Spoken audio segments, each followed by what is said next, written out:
today we're telling you why this latest Nintendo Direct marks the beginning of the Switch farewell tour. Bye! Bye! That's like Beauty Queen waved the Switch goodbye. This was a feeling we had going into this Direct. We were wondering, is it going to feel like the Switch is winding down? Like you can see an end of the road in the future? And I think we kind of did. We did. So we're going to dig into that and a lot of other stuff from this Direct today. Yeah, exciting stuff. Everything that we do on this channel is made possible by our wonderful Patreon subscribers. So thank you so much for supporting us.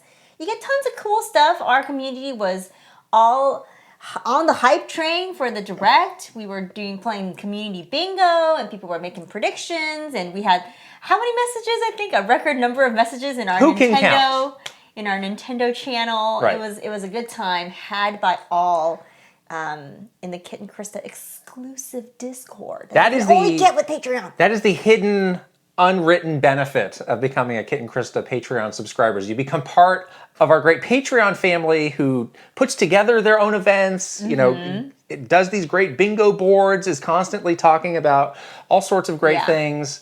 And again, in addition to the early access, exclusive content, hangouts with us, we're doing one of those tomorrow. We are. You get so much. You get so much. So please join us. We are at patreon.com/KitandKrysta.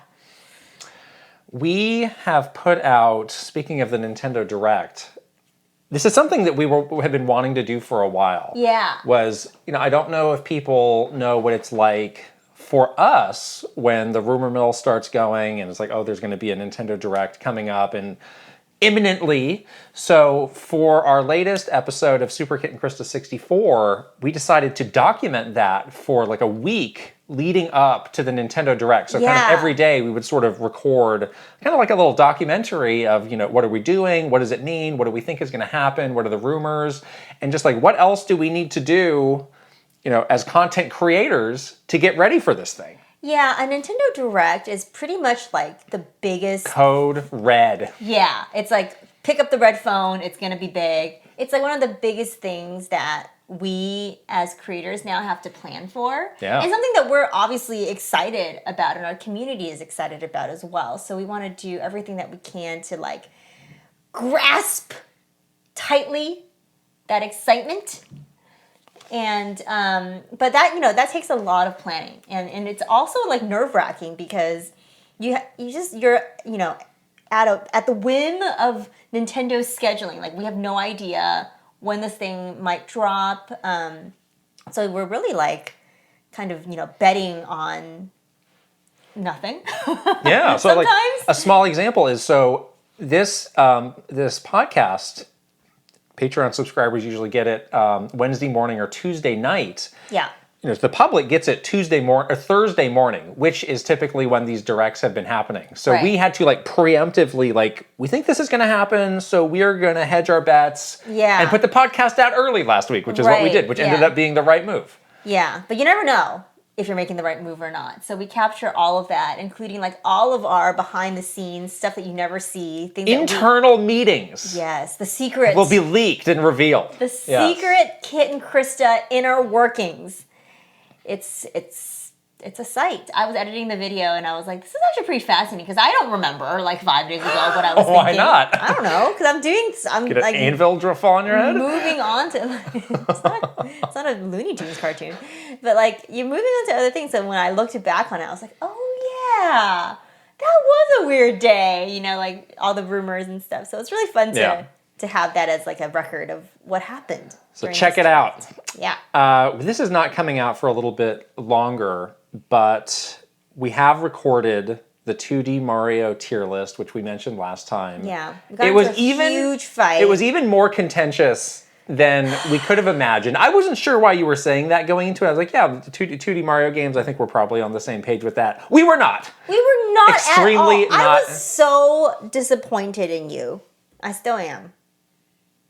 Don't look at me like that.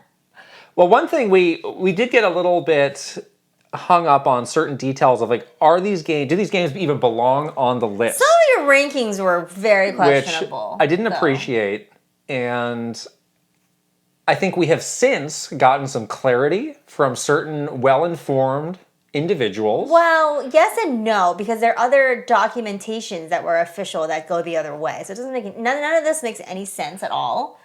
And some of your rankings were highly questionable.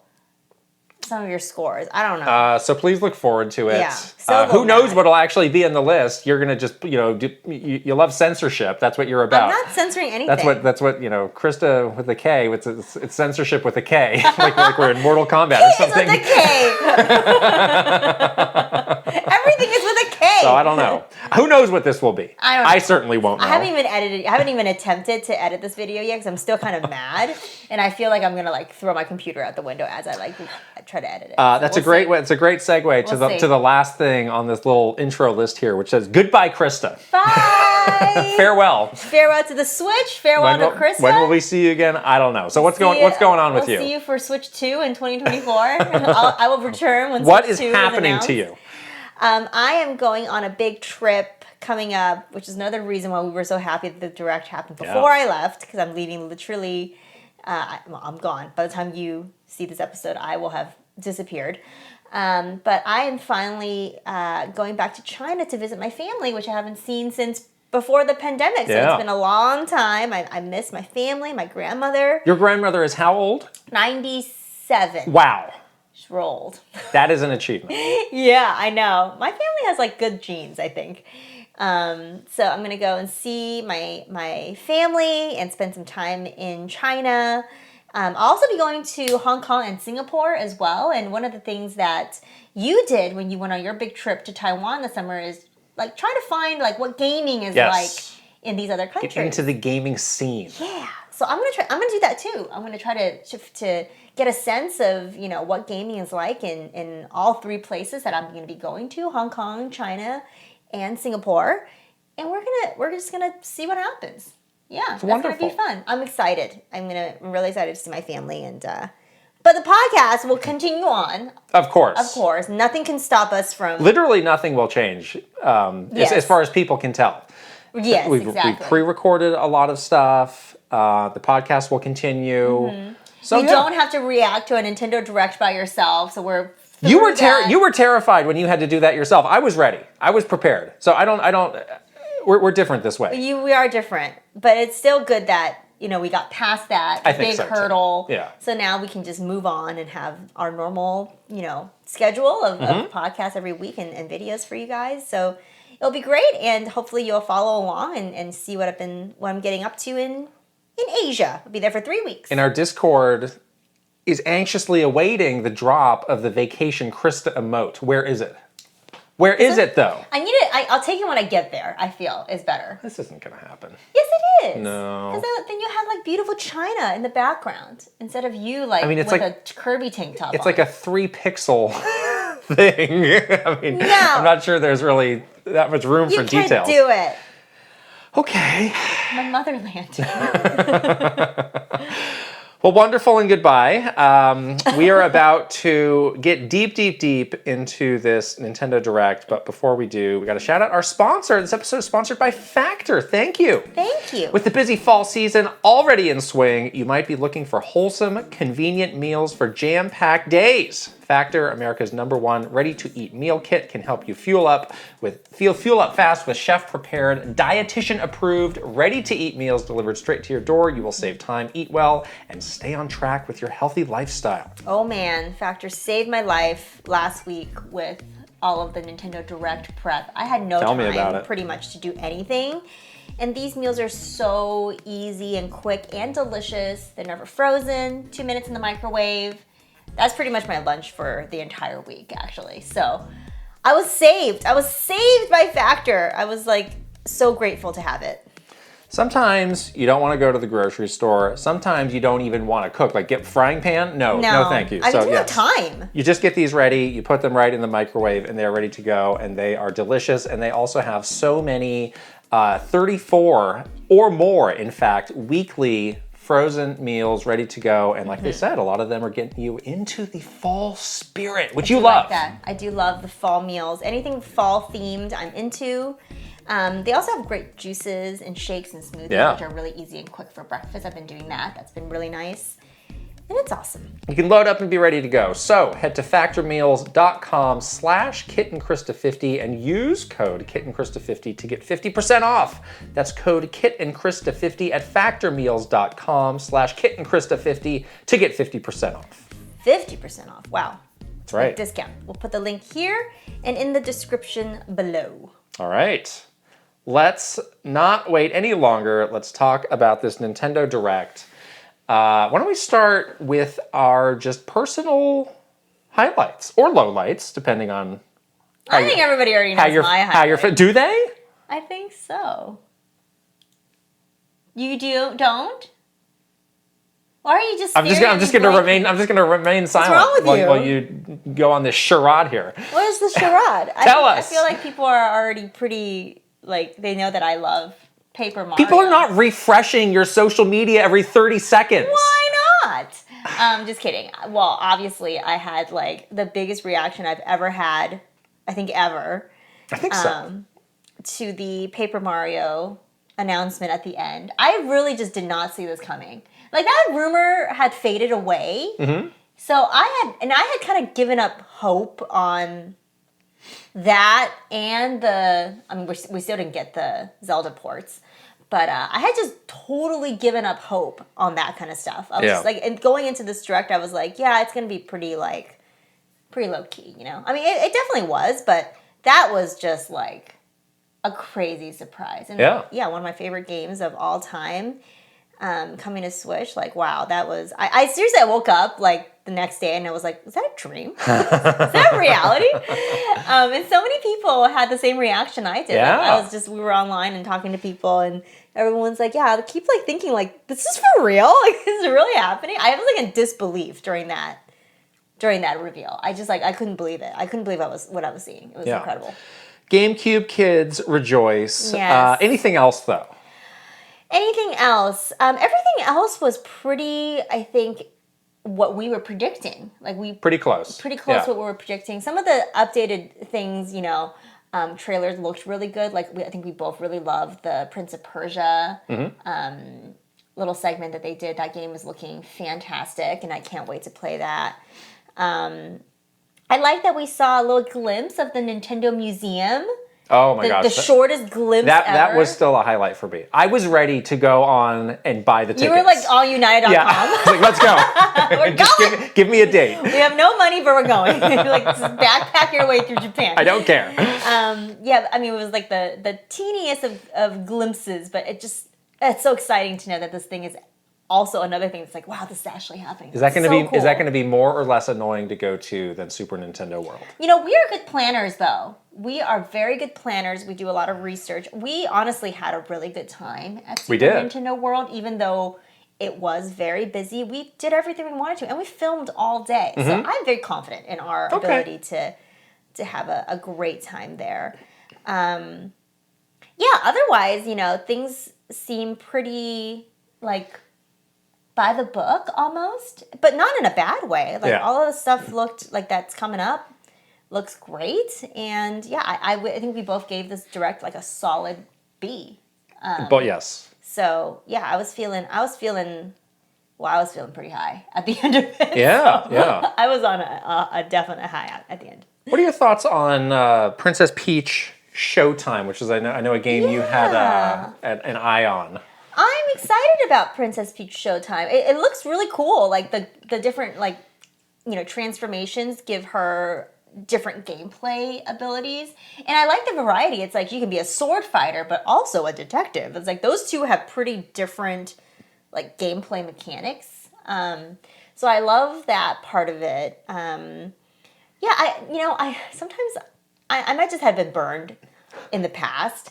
But whenever they do these little spin-offy games with a different, Mushroom Kingdom character as the main character, sometimes they can just be they fall a little flat for me. I didn't love Super Princess Peach, and I love Luigi's Mansions. That's maybe an exemption. But sometimes you're just it doesn't hit the same, as a mainline Mario game. I know this is supposed to feel different, but I just kind of keep my expectations a bit more tempered. But what I saw with the different transformations and all of the different ways that you can play as Princess Peach. It looked great, and the game was beautiful and colorful, and yeah, I'm looking forward to. I'm definitely gonna play it. I'm looking forward to seeing more though. Yeah. I am looking forward to the developer interviews to see if somebody steps in it. Oh, as has often happened. Yes, we definitely had those instances before where stick to the Q&A, buddy. Some of the questions they were asking about Odyssey and like the whole like forced into marriage thing, I was like, so are you from like 1796 or like what's happening? I will be following that part of this game very closely. It could be a little octave. Yeah.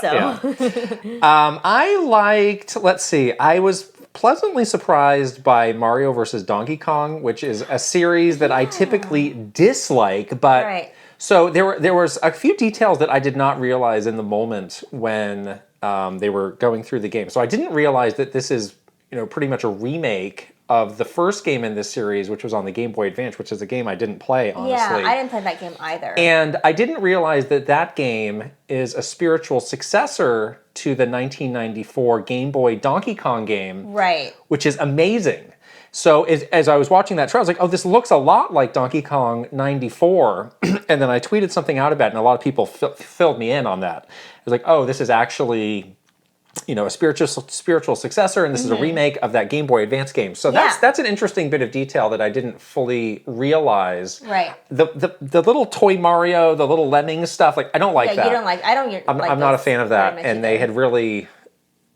I feel like they'd overdone it. So when this was rumored by old Puro, I was like, well, there's something I can just check out on. But I thought that looked really cool. Yeah, it definitely felt more like puzzly and more. It's just more like platforming based. Yeah, Mario has a lot of moves. There's a lot of ways to get around, combined with different puzzles, which are very fun. Which is interesting, and it's really cute looking. I'm with you. I'm not really a fan of like the whole like lemmings. Like this is why I don't jive too well with Pikmin games too, because it has like that same style where you're using, this like group of things to do something for you. I'm like not super into that type of gameplay. So I'm glad to see that this was a little bit different. We'll see what else this game, will be like. Yeah, I know some people are a little burned at the price tag being $50. It's pretty expensive. I mean, I guess we'll have to wait and see what the full scope of the game is, but what are you going to do? Yeah. I also liked... What was that third-party game with the ridiculous name? Let me get the list here. Unicorn Overlord, yes. Unicorn Overlord looks surprisingly good. That looked very good. With the weirdest name ever. This is the Vanillaware. Yes. And I have enjoyed some of their games in the past. They always have really, really good sort of 2D-based graphics. But it also just looked like a very interesting combination of different genres and styles. Yeah.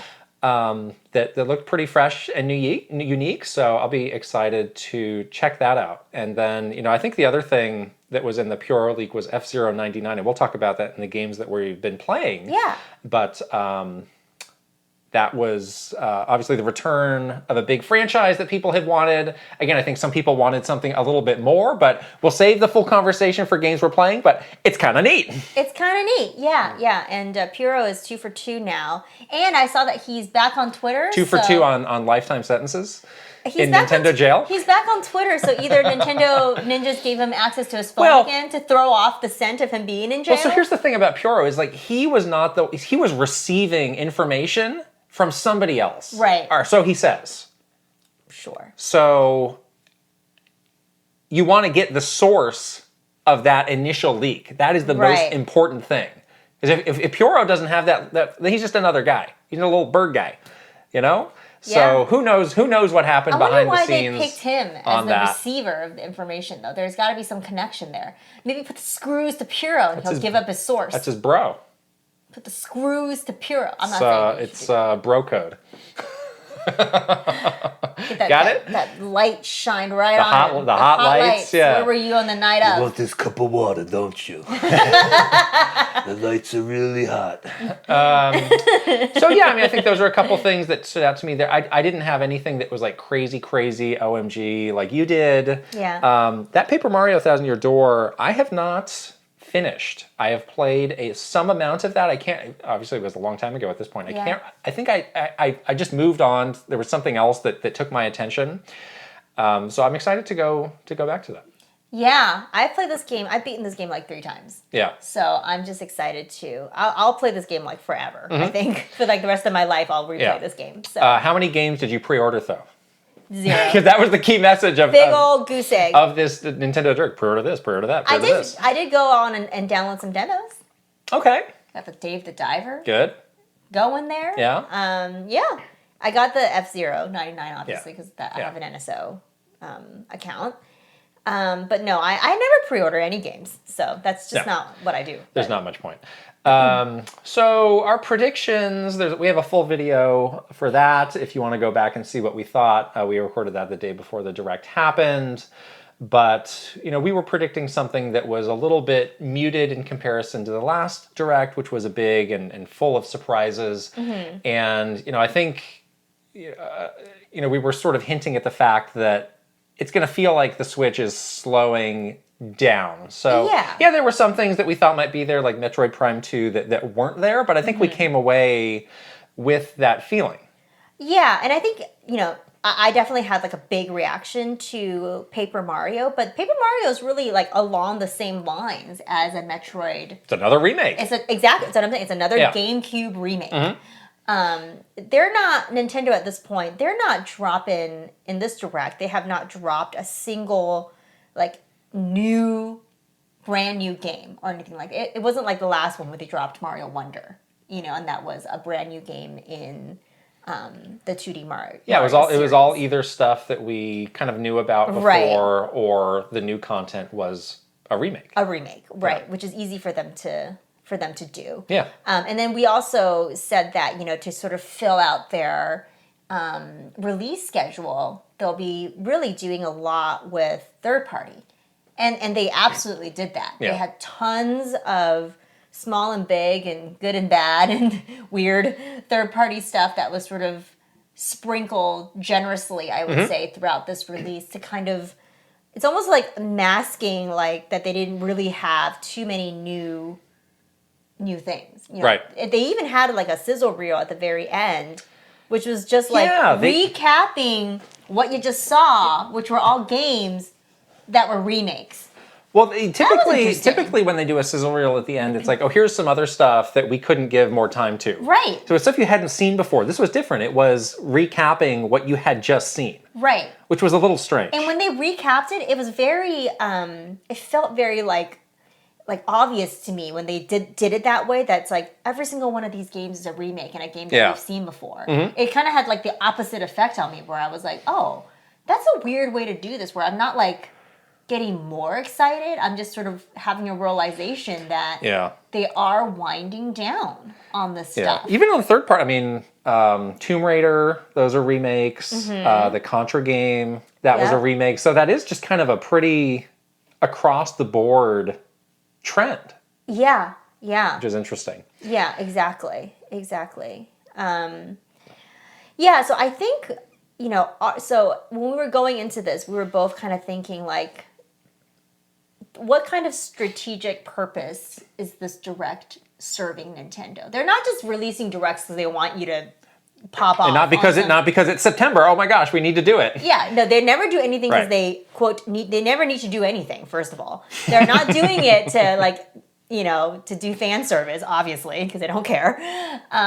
They're releasing these things at a certain time strategically for some business reason. And it seems pretty clear to us going through this Direct that our initial sort of thinking about, this is kind of the last big focus thing for Nintendo Switch. And they're using this Direct to just kind of get you one last push to get you to buy all the stuff this holiday. Yeah. For Switch and into the early part of next year. Yeah, it's the final holiday for Switch. Right. So obviously they have a pretty, full lineup for the rest of the year with Mario Wonder anchoring that. There are still some people who will be considering buying hardware for the first time. Those people who have, been on the sidelines for 7 years for whatever reason. Right. And it is good to have a sprinkling of games coming out next year just to show like, oh, it's not completely... You're not going to buy it and then just not have nothing. So I think they accomplished that. There's a lot of games coming out between now and the end of the year, and they've put out a lot of information on those. And then there are some notable things like the Splatoon DLC or, Princess Peach or Paper Mario into next year to give those people the push. It's like, yeah, I'll finally get a Switch now. I'll finally do it. And they can probably get like the OLED one so that it's, it feels a little bit more get the Mario Kart bundle. Fresh. Yeah, they got their Black Friday bundles ready to go. Yeah. And we mentioned this before. We don't know how many people are aware of this, but Nintendo's fiscal year ends at the end of March. Yes. So March 2024 would be the end of their fiscal. So what they want to do is sell as much as possible before March 2024. So that's why we're seeing some of these bigger games or like more new-ish games like the Princess Peach game and even the Splatoon DLC. I think they're holding it for that, first half, the first quarter, JFM, as we say, of 2024. You hate that. To really like kind of give that time period a bit of longevity after the holiday so you're not falling off a cliff after the holiday, sales-wise. And then you basically round out your fiscal year, a really strong last cycle for Switch. And then we're thinking like, by that point, they would have already announced the new console, and we would probably see the launch of it in the summer. So that timing is going to work really well for them. I think they're doing exactly on that checklist of things that should happen before the end of the life cycle for your most, one of your most successful console generations ever. They're doing it. I just wrote down the full first-party calendar of everything we know, starting from now. So October 6th, we have Detective Pikachu Returns. October 20th, Super Mario Bros. Wonder. November 3rd, WarioWare Move It. November 17th, Super Mario RPG. Holiday, Mario Kart 8 Booster Course Pass Wave 6.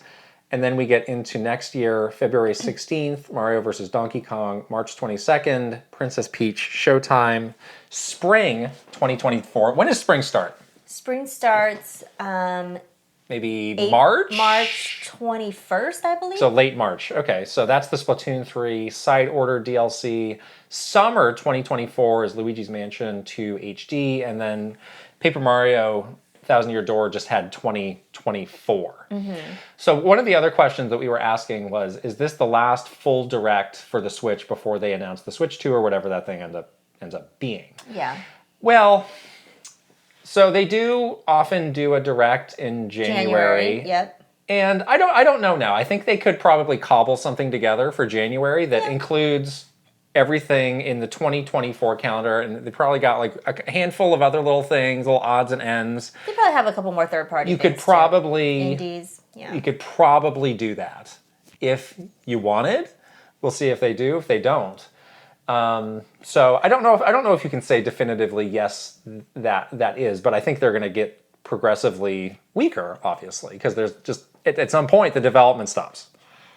Yeah, I do wonder if they cut the cord though in early next year and just announce that next thing. They might not do like a full-fledged like all the details announcement, but they certainly can do something like quick little first look video. Yeah, a quick announcement like they did for Switch, just to get people like understanding that hey, we are priming you to move on. Yeah, I do wonder regarding backwards compatibility for some of these games, Summer for Luigi's Mansion, and then just the 2024 date for Paper Mario. Like, does that point to backwards compatibility? I don't think so. I mean, some of these games, when a new system is announced, it doesn't mean like games stop coming out for the current system. Sure. Like there is still support for that. Even sometimes games are released after the fact, after the new system is out. I think it's just like, well, I kind of feel bad for Luigi's Mansion 2 because at that point, depending on when in summer we're talking about, the new thing might be out. So it's like RIP. But it kind of is what it is. I wonder about Paper Mario, just having that vague 2024, knowing that's a little bit more high profile. Yeah. You would probably want to get that out before, but I don't know. You never know. Yeah, I still stick to my thinking of announce the new system pretty early in 2024 and have it come out sort of mid-year in the summer. Yeah. Is my feeling. That feels right to me. Yeah, I do wonder about these sort of later in the, after the fiscal 2024, because there's only 2 here, honestly, what they're going to be doing for that. Those transitions are always weird. We had, like, for example, that Wii U Switch transition where we have Breath of the Wild on both, Yeah. That could happen to one of these games. That's very possible. So, yeah, that might be how they handle it. But that timing about sort of moving people's mindset over to the next thing next year really feels right. And I think this direct kind of solidifies that, given the type of games that were included here and where they've kind of stopped talking about new stuff timing-wise. Like, that does point to they want us to move on next year to something else. So yeah, they haven't said anything obviously about the Switch 2. The rumors have started up, but yeah, this does feel to us like Nintendo signaling that, yeah, we had a great run and we still have some things that are going to be cool that you're going to like, but as far as, having another stacked year like they have had year in and year out for the Switch, 2024 is not going to be that. No. Yeah. No. So Agreed. you can kind of see the end You in do see sight. the end. You do see the end. It's not a bad end, No, not at but all. you do see the end. Yeah, agreed. But even that said, I think we can still enjoy a really solid holiday with our Switch. We're going to have so much fun playing like all of these big games still coming up. And then, yeah, I think we're all going to be excited to see what's next and hoping and praying that it's going to be a smooth transition. And we'll have to see. You never know. Our never know. last episode, if you haven't watched or listened to that was about the 10 things Nintendo needs to do to make Switch 2 a hit. Kind of a good counterpoint to this conversation here. So you can check that out if you have not yet. Yes. Yeah. Final thoughts? Anything else on this Direct? I'm feeling good Okay. about all of it. I'm feeling good. I'm feeling confident that transition is going to be good. Nintendo is not going to mess up. And I'm excited about this holiday, and there's some cool games next year, and I think it's going to be okay. I'm feeling good. Yeah, I agree. All right, we have a story time for you today. This is a mostly Krysta story time. I wasn't Weird at thing this that thing. I had to do. So how do we set this up? So when Skyward Sword was coming out, you were summoned to help Reggie with a big event that he was speaking at, right. But it was not a usual sort of Nintendo event. Yeah, so this event took place in New York, and you and I were in New York doing sort of typical stuff that we do. We were doing something completely different. What was that event that we were doing? Well, so Reggie would often go to New York, and it was like, I'm gonna be there, stack up as much stuff as you can, like pack my schedule with things. So he was doing interviews. He was doing interviews. He would do these things where he would also go talk to editorial boards at like major publications, and those are like the people who like run those publications. So he would go, and the thinking was like, well, if you talk to the people at the top, that will have a trickle down effect on the actual and they understand like editors, your business. And all right? That He was talking to analysts, like you name it. Like he had a nutso. He always had a nutso schedule. Yeah. And I think this was in like maybe like in October. Yes. It was like leading up to our like the busy Nintendo holiday push. Shocktober. This is why it's called Shocktober. It's true. It never stops and it's crazy. It's very busy in Shocktober. Right. But one of the things that he was doing was this event. Yeah, and we were in New York for something completely different. Yeah. So we were not involved in this event at all. But basically, he was meeting with like a big group of analysts and like financial analysts, basically. I think this was like an event that was held by like a financial institution. Correct. So he was presenting at that about, you know, hey, here's what Nintendo's got going on. Here's our hot stuff. It was not a Nintendo event. No. He was sort of invited to come speak at that. Right. So this is definitely very different than what we're used to. Like Reggie's used to all that because he meets with everybody. We're, you know, the events that we do, we're mostly with the fans, you know, or media, but media covering video games. So media that have a high level of familiarity with Nintendo and just general, they like Nintendo, they play video games, or content creators that play video games. This was like the exact opposite of that. This is like the boring people in suits. Yeah, like imagine the financial community. The bankers. Wall Street. Yes. No, true. It was 100% that. And a lot of people that just had zero exposure to video games, like at all. Do you remember any of the other like companies or people who were speaking at this? There were other like entertainment companies there. I think Hasbro was there. Oh, interesting. I think Lego, because Lego has a presence in New York as well, was there. Okay. So it must have been like, let's talk to the entertainment themed. Yeah. Let's talk to the heads of these big, you know, entertainment companies to see like what they're getting up to, what that means for like the economy. Right. I don't know. I'm not a financial person. Stonks. That's what it's for. Is it going up or going down? Is the number going up? It's like a role-playing game. Did we buy your turnips? Did you not? I don't know. Yeah, I had no clue. So it was a pretty big event. It was in this like huge, like rooftop ballroom of this like fancy hotel. Rooftop? Yeah, it was like like they had really pretty like windows all around where you could see like the entire city. It was an impressive event. I would say probably about maybe like 100, 120 people. Okay. Like a medium-sized wedding. I would say would be the like how many people were there. Okay. And obviously, again, it was just like very.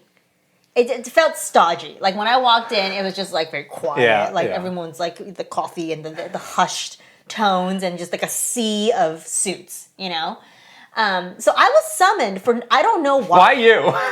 Because I think it's kind of I'm not intimidating, and I think they wanted. This is going to sound... We didn't want to intimidate the Fortune 500 CEOs and financial analysts. I wonder if they wanted to make it like video games feel more like accessible and kind of get away from... My feeling was that they wanted to get away from the image, like only... Like, again, these people have no exposure to video games. So when they think like video games, maybe they imagine, and I don't know if this is true or not true, but perhaps... they imagine that like video game means like that nerdy guy in the basement like playing video games. And I think Nintendo like didn't want them to have that image in their head when they were talking about Nintendo video games, because that's like you want to make it, Nintendo's all about like let's expand the audience, like let's make like video games accessible to everybody or whatever. So they're like, who's going to be tribute to demonstrate this, who we got, and I was the unlucky person to do it. But basically they wanted to give, like as part of Reggie's talk, they wanted to give a demo of Skyward Sword. And it was also, they also had like the gold Wii remote, remember that? Yeah. That was like it looked nice, it was like very classy kind of thing. So I'm like, I don't know what to expect. I didn't know that I was doing this when I was in New York. So it was like the night It was like the night before. They're like, do you have time at like 10 o'clock to come do this? Like Skyward Sword demo? I was like, isn't like Treehouse here? Can you not get the Treehouse person to do this? They're like, no, they really want you to do it. Reggie really wants you to do it. Handpicked by Reggie. What are you going to do? No, you don't say no to that, that's for sure. And they were like, no, the Treehouse person will be there to help you get set up, but they really just want you to do it. And I was like, okay. I was working on that game, so they're like, you don't have to do any interviews. Did you have a speaking role at all in this? I did not. Okay, that's good. Yeah, I did not. There was just like... That would have been much more. Well, I mean, I had to like talk through the demo. Oh, you did? Yeah, like I had to like So you had to talk talk while you play. Yeah, like describe that, what that I was. can be hard sometimes. Like a let's play. Yeah. It's basically like a let's play, but Sure. live with bankers. Weird. But I remember, so I go in and our boss, who was a woman, came up to me and was like, "Oh, I like what you're wearing for this event." I'm like, "Oh, thanks." And she was like, "That's good. I didn't ask you. I didn't give you much background on like what to expect, but you're dressed appropriately for this." And I guess it's because everyone else was really dressed up. Yeah. And usually when we go to events, we're very like Nintendo's very casual. You know, Reggie wears a suit, obviously. But everybody else is just like jeans, whatever. But I had like kind of dressed up, I guess, more than normal that day because I honestly didn't know what to expect. I knew it was a financial event, so I was like, maybe I should not put on like a Skyward Sword T-shirt. Good call. And like roll out of bed and go. So that was like, okay, phew, you're not underdressed for this event. Like you never want to go. I mean, they could have told you in advance. They did not tell me in advance. Could have mentioned that, but okay. But I was wearing this like, kind of like this skirt that was like a little bit full on the bottom. So like when you move around, the skirt would like twirl a little bit. So from the 1800s. No, the it one was that has cute. a full like cage thing underneath, No, right? it wasn't a hoop skirt. Jeez, it wasn't like Laura Ingalls or something. I had like a covered wagon. Yeah. But I was wearing like a skirt, and then like I remember because after I did the demo, they're like, "Oh, someone was like, the way that your skirt was twirling around while you were doing the motion controls was like really cool." I was like, "Oh, okay, that's a weird thing to tell somebody." But I had to get this. So I did the demo and it was fine. The one like scary thing about it though is that the Wii remote sometimes when you're in a room Interference? Yeah, like it desynced, like right in the beginning of the demo. Like, Did you tell all the CFOs to turn off their phones? Yes, exactly. Like they did it at every E3 press conference? Yeah, like the media that were covering your Yeah. event and the audience is definitely going to turn off their phones. I did not do that. But it was so funny because I was holding like Wii Remote Nunchuck and I started the demo and it was like 30 seconds in and it desynced. Ugh. And you know how you had to do the thing where you had to put it face down on a flat surface? Right. I was standing Right. in the middle of this room, and the person right behind me, like the desk right behind me, is Reggie. Reggie's like standing right behind me. So the only place where I could go and put the thing down on a flat surface is right in front of him.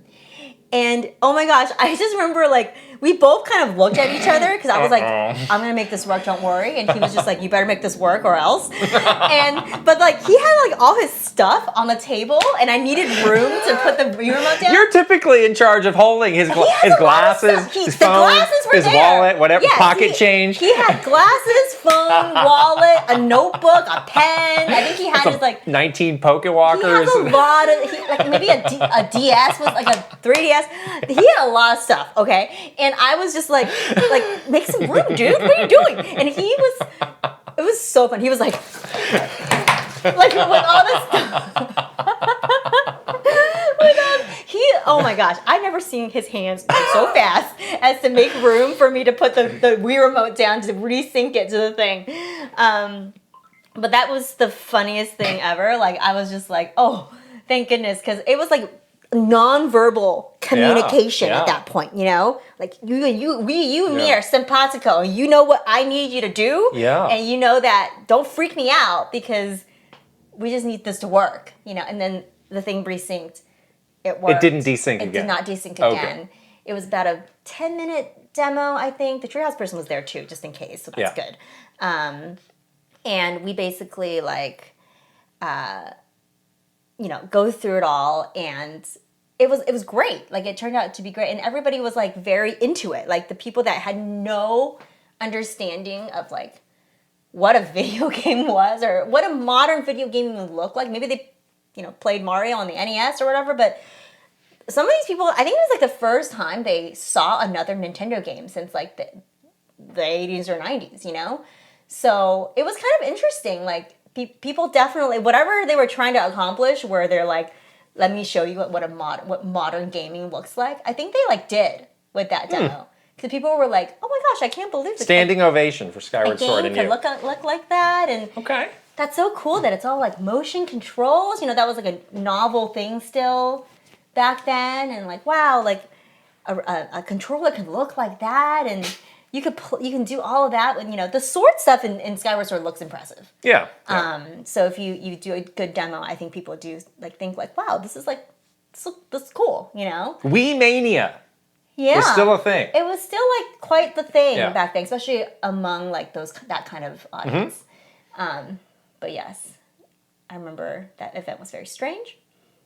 Thank you, Reggie, for moving all your stuff so I could put the Wii remote down to resync it. Thank you. I appreciate it. It was really interesting. But this is what we get roped into doing random stuff all the time. Me especially somehow. You really did. I really did get roped into a lot of stuff. But yeah, that was a fun event.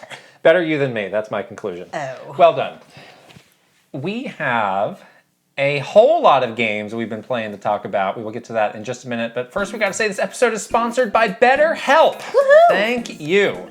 There are often many times where you just can't go to sleep because you have so many thoughts racing around in your mind. Will there be a Nintendo Direct? Will they won't? Or sometimes things much more serious than that. Yeah. That is where talking to a BetterHelp therapist can really help. Yes, I definitely had the racing thoughts all of last week, anticipating this Nintendo Direct, getting a little bit stressed out.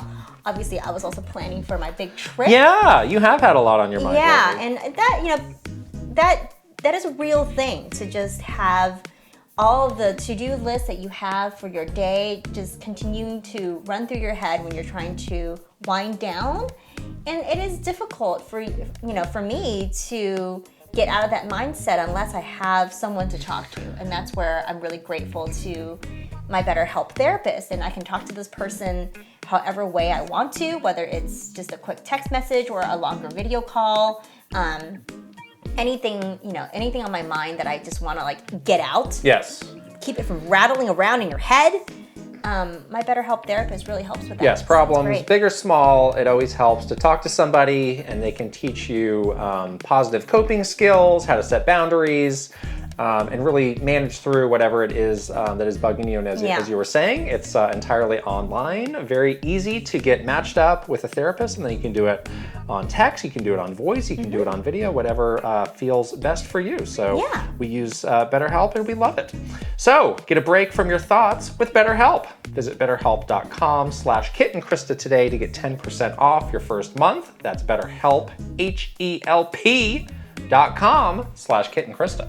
We'll put the link right over here and also in the description below.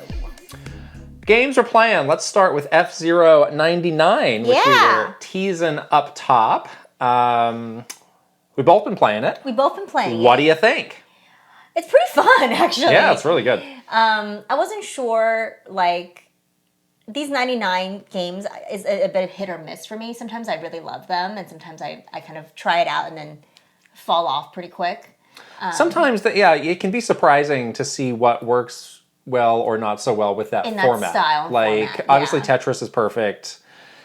The Mario one, which has gone, wasn't as great as I may have thought it would be. The Pac-Man one was... I really didn't like the Pac-Man one. And I was surprised. I thought that could be cool, but no. I didn't like that one. But this feels like a very good fit. This one feels like a perfect fit.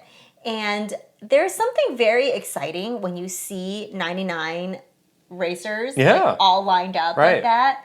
And you're like, oh, wow, like, we all gonna play this together? Like, really? And I like that they kind of rank you against a similar rank, and they call them your rivals. Yeah. And if you knock them out, then you get bonus points and things like that. Like, that makes it feel like, yes, I am racing against 99 other people, but I actually only care about these 5. Like, it doesn't feel as intimidating. Like, I'm never gonna do this. Yeah. I was doing pretty good. Like, I was consistently like in sort of like the top 25-ish. Yeah. So that, like, learning how to play again. I was never a huge F-Zero player, but like just learning like the nuances of F-Zero and like, going to those pit stops to charge up your power again, and like the cool little boost that you can do where you get on the little highway above. Like, that was very accessible. It was like very quick. Like, you couple tutorials and you're like ready to go up against people. So I really like Yeah. that you can like easily just jump into it. But yeah, I'm having a lot of fun with it.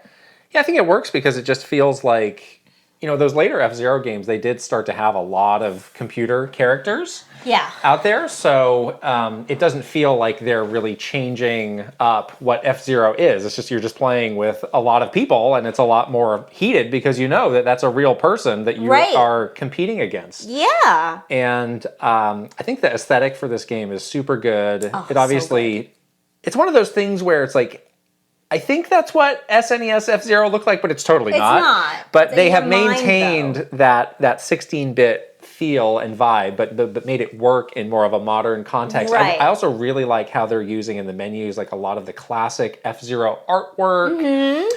And you can customize your ship a little bit, different colors, different sort of like, little stickers that you can put on it, which is very cute. super fun. So I think they've nailed all the original music is there. Yep. And yeah, like you said, like the way they started off, it's kind of like if you're on like the Bay Bridge Toll Plaza. Yes. Where it's like except it's way more fun than that. you start with just like everybody on the same starting line, Yeah, and then it you slowly narrows. like funnels you in. I guess love that. they're giving everybody a fair start, and then you sort of jump on the track, and then you start going around and around. Yeah. And yeah, I had a couple that were in the top 25. I haven't had one. I haven't I've like not won. I haven't missed out on the ranking. I haven't had my ship explode, which seems that's a real concern. Yes. Gotta get those pit stops. Because there is a lot of risk Recharge. reward because you only have one bar that's your life bar that is also your turbo bar. Right. And then you can do the spin attack, which is from later F-Zeros. They've incorporated it into this, but you gotta, I think that might take you down a tiny bit. I think it does. Because every time you hit another vehicle, it takes you down a little bit. Right. And then that thing about the sort of transparent, like, stairway to heaven thing. Yes. That's new. These ships. So that's something I didn't expect, was in addition to the 99 ships, there's, like, computer ships out there, too. Yeah. And some of those are, like, like, if you hit them, they explode. Right. So that can really hurt you. But they're dropping these sort of, like, gold bits. And if you max out another bar with those gold bits, you can do that. Yeah. And that's a good way to get ahead because sometimes it's so congested, like, you can't. You just need. It's hard to get through. You need, like, that little bit. And then you can sort of get a little breathing room, Right. which helps so much. So using that strategically has definitely saved me a lot of times. I also like, how you can vote between the two tracks in the beginning. Yeah. So it's fun That's to fun. see like what, and they have all the classic tracks, the Mute City stuff in there, and it, it's a really good mix of like, oh yeah, this is totally maybe what I remember from F-Zero back in the day, but like it's very modern and really fun. Did you fun try application of it. the team battles? I did. Yeah. A little bit. Yeah. I don't like them as much as the classic, the 99. Because there's so many people, it's hard to feel like you're having you're actually on a team. an impact. Right. Yeah. Yeah. And then they do have these sort of like time-based events, the Grand Prix, which are sort of like multiple races strung together, and you need to get those like tickets to be able to enter into that. So I think there's a lot of potential. I don't know if they'll just continue to do these Grand Prix, or if there's other sorts of events that they can weave in to that format. But it feels like it's a great start. I mean, it runs super well. You never know with these NSO things. Yeah, I haven't had any issues with disconnection or anything like that. No, and everybody seems to be. There's nobody who's like lagging lagging across the map, flying by. So it seems super smooth, super good. So this is a great little addition. I think everybody's reasonable fear is like, well, this will be here for 3 months, and then they'll pull the plug. Too. I hope not. It's so good. It'd be such a shame. Well, I mean, Tetris 99 is still there, but I think there's still a big audience playing Tetris 99. So it kind of comes down to like, are people playing this, or not? People will be. I think with Pac-Man, they just had to look at the numbers and be like, well, this isn't working, so we're not going to keep footing the bill for it. And then with Mario, there was the whole weird anniversary. Yeah, that was dumb. That made no sense, and no one could explain that to us. So. I mean, there seems to be a lot of excitement for this. So, and I could see there being, a long-term community that comes around it. Yeah. So I am excited to see what comes of this longer term. I thought it was interesting. They just straight up called it Battle Royale. Yeah. I guess it's a pretty it's what it is. descriptive term. Yeah. It is what it is. And I guess that's what, Tetris 99 is. It's interesting that like so many people have tried to do a battle royale and kind of failed because it was so samey to what, Fortnite or other games were. That, I guess this is technically the same idea and it is successful. It's done in a Nintendo way. So that's pretty neat. Yeah. So that is F099, and apologies to our video viewers, we had a little technical difficulty there. Yes, good thing I checked. The rupee mirror, paying dividends. Day. Yes. Saves the day. A little issue with the camera there, but we're back. We're back. Hopefully for the rest of this episode. Yes, I'll keep an eye on it. Next, Starfield, a game you have now finished? I have finished Starfield. Oh, good. Woohoo! Well, finished. Well, the main story. I finished the main story. Yes. Yeah, that ending was pretty interesting. Like, you and I both talked a little bit about this last time we talked about Starfield, which was the ending. Some of those missions were really difficult. I had to do what you told me to do, which is to put the difficulty down to very easy. There were some ship battles. There was some... They do drop a mandatory space battle, Yes. which for me was a bit jarring because I'd been avoiding most of those, so I was not like really prepared to ready for that. Yeah, I had quite a hard time with that. Yeah. And I really had to go back and kind of upgrade some of the missiles and the lasers on my ship and upgrade the shields a little bit. Like I had to buy some new parts just to get myself up to snuff because I didn't expect to have like a major, starship battle like end game. Yeah. It was very challenging, so got through that. The last bit of it too was pretty hard. One thing I do really like about this game is that you can use persuasion Yes. as a way to get you out of some like really hairy situations with combat. And for that last boss, I persuaded my way out of it. You're lucky. So I didn't have to do it. That was a very... That fight you did not love. That was a very hard boss battle that I didn't like, and that was the one where I ran out of ammo and was down to my last health pack, and it was very stressful. But yeah, I have seen playthroughs where you just like hit the checks and you sail through and you get the thing that you need to get to finish the game, and there's no fight at all. That's exactly what happened to me. I went through that whole like sort of that end portion of it. There's still battling that you have to do to get through to the boss, obviously. But yeah, I didn't have to do the boss fight. I was so happy because I'm not good at the combat. Right. I've been saying this for the entire time I've been playing this game. Combat is not my strong suit. I try to avoid it if I can. So I was so happy. I was like, yes!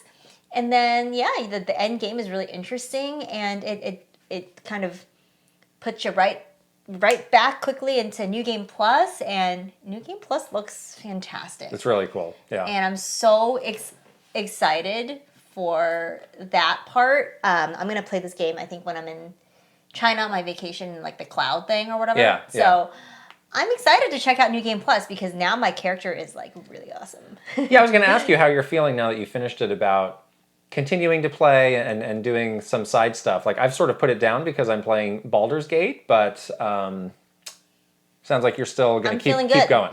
Yeah, I definitely want to try out what that New Game Plus is with my fancy character. So, right. Yeah, I'm excited to check that out. But I also did put it down, did a little break from it to play some other stuff before I leave behind all my consoles for 3 weeks, my beautiful consoles. I did very graciously give you, not even loan you, forever. You can have it. Wow. My Backbone. Thank you. So you can do stuff on your phone. Yes. I love the Backbone, but I am going to be getting the new iPhone, which has the USB-C, and this does not have that adapter, so it's kind of useless for me now. Exactly. We were trying it out before we started recording. Yeah. This feels pretty good. It's a super nice device, but that kind that. of stinks that can get hung up in those generational It does, upgrades because you they put gotta out plug so many. into the lightning thing, right? Yeah, you can enjoy it. Thanks. Yes. I will. I have not played a lick of Starfield since I finished it because I've been caught up with other things. But yeah, eventually I will come back. Yeah. Fae Farm? You've been playing more Fae Farm? I have. It's another game I have not touched this really. Oh, this really? week. Yeah. My daytime game? I've been doing Oh, yes, the daytime. My daytime game. Right. Fae Farm has been my respite during this like extremely stressful and busy week. So I'll like during like, my quick little break or like right after I finish working for the day, I'll like play maybe like 30 minutes of Fae Farm just to like try to relax my mind a little bit. And it's nice. It's actually, they do not weaponize coziness, as you said last week. It is just cozy, and it's nice and relaxing, and I'm still kind of doing sort of the tutorial main quest kind of things. I did do one of the little dungeon crawly battles, like combat things to get some resources. Started to upgrade my tools. The fishing in this game is strangely challenging. Oh, really? Yeah, which I was like, oh, this is a little bit different. Like, I didn't expect the actual gameplay mechanic of it to be like I appreciate harder. I kind of like it. that they did something different than just Animal Crossing Yes, fishing. me too. Yeah. Okay. I found the hard thing is to get the fish to bite. Yeah. Once I've got it, it's okay. Yeah, yeah. They seem a bit picky. It is very, pressure on, pressure off kind of thing. Yeah. So, I appreciate that. Like, some of the stuff is just a little bit more difficult. And so it feels a little bit more rewarding, I guess. Yeah, the way the fishing works is when the fish bites, you can hold down a button to pull it in, but your line will turn red if it's at a risk of breaking. So you have to know when to like let go and let it cool off. So like real fishing. And keep reeling it in. I wouldn't know. It's like real fishing. Okay.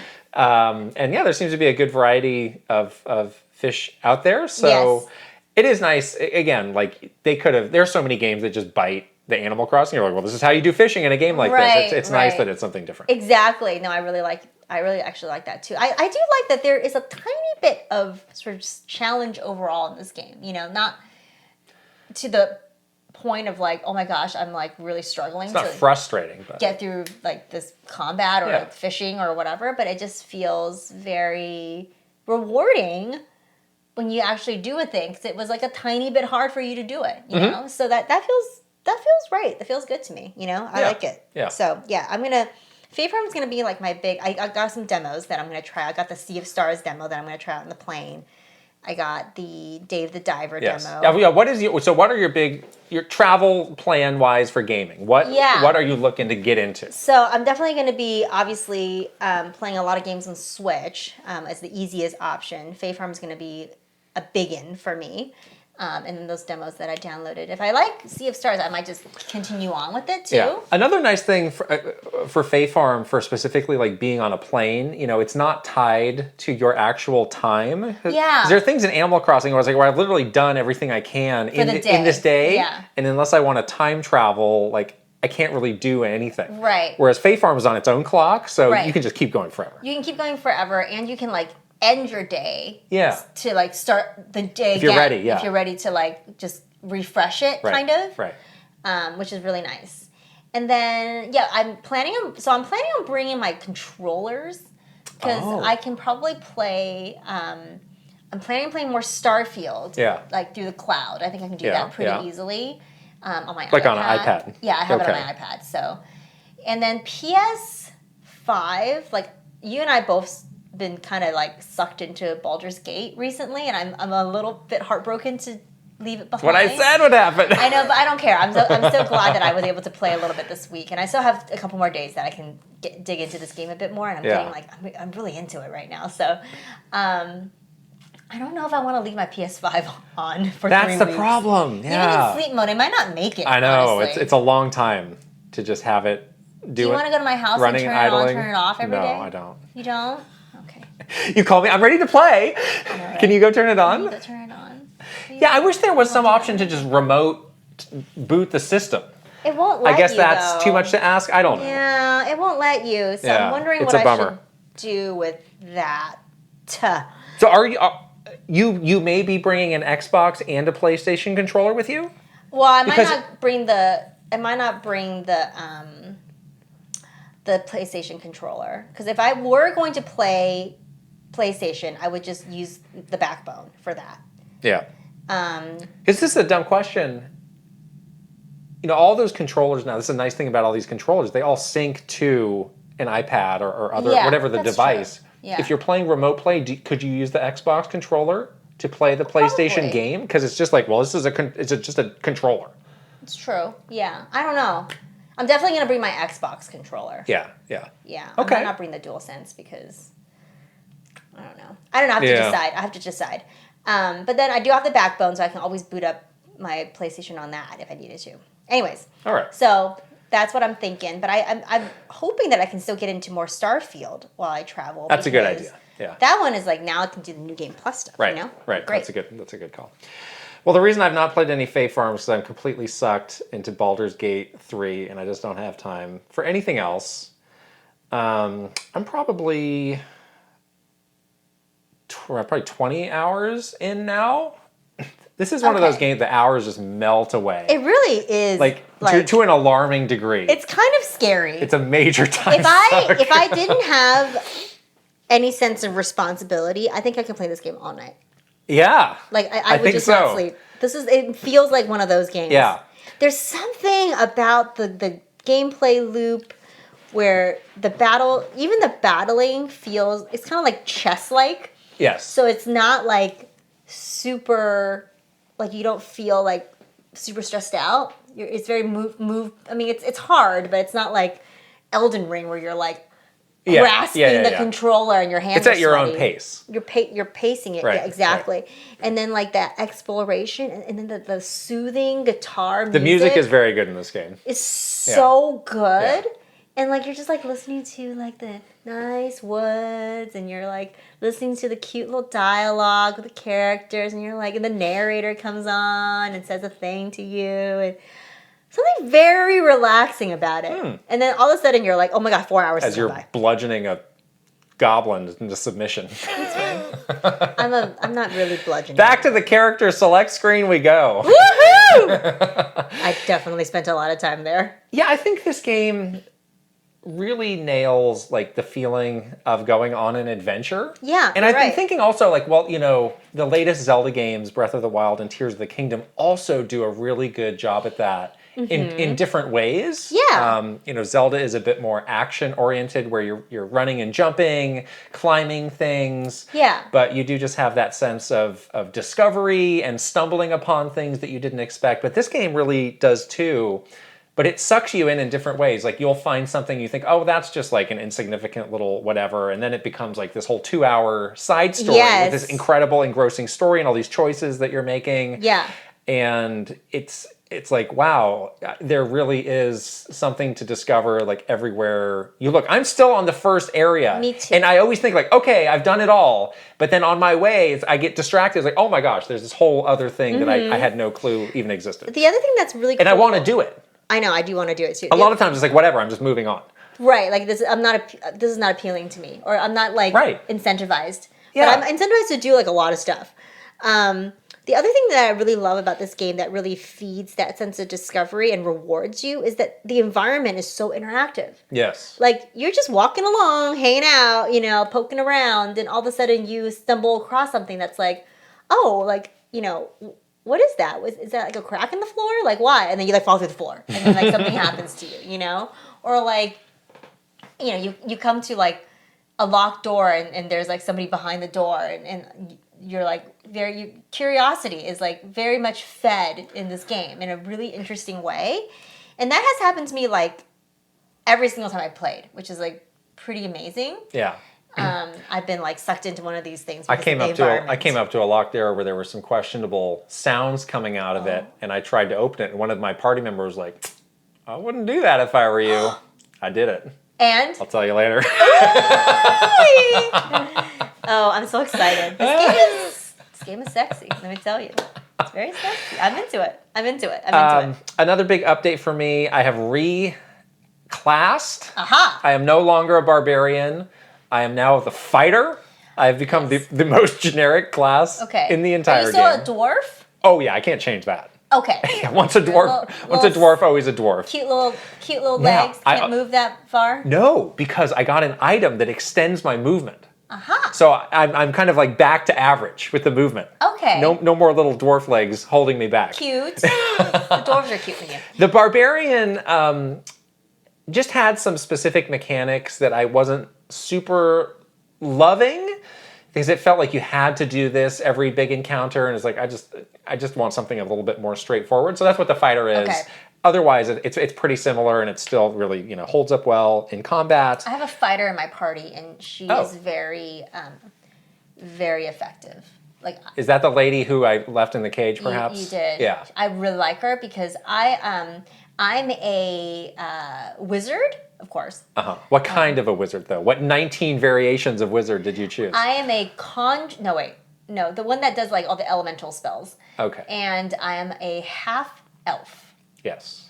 And so I'm a range character, obviously. So it was really nice to have a fighter in my party to do like the melee stuff. So Yeah. I like her a lot. She's very Yeah, so there's myself. I now have another character who, ironically, is a barbarian, who I like having as like a secondary character. I like Okay. that. So there's like one other big like melee person. Nice. I have the other character, which is the vampire elf. I have the vampire elf, the rogue. Yes, and I have him classed as an assassin. Eventually, okay. you'll get to. He hasn't leveled up enough You'll get to yet. specify even more. Yeah, he's for very him. useful He's as my well. MVP so far.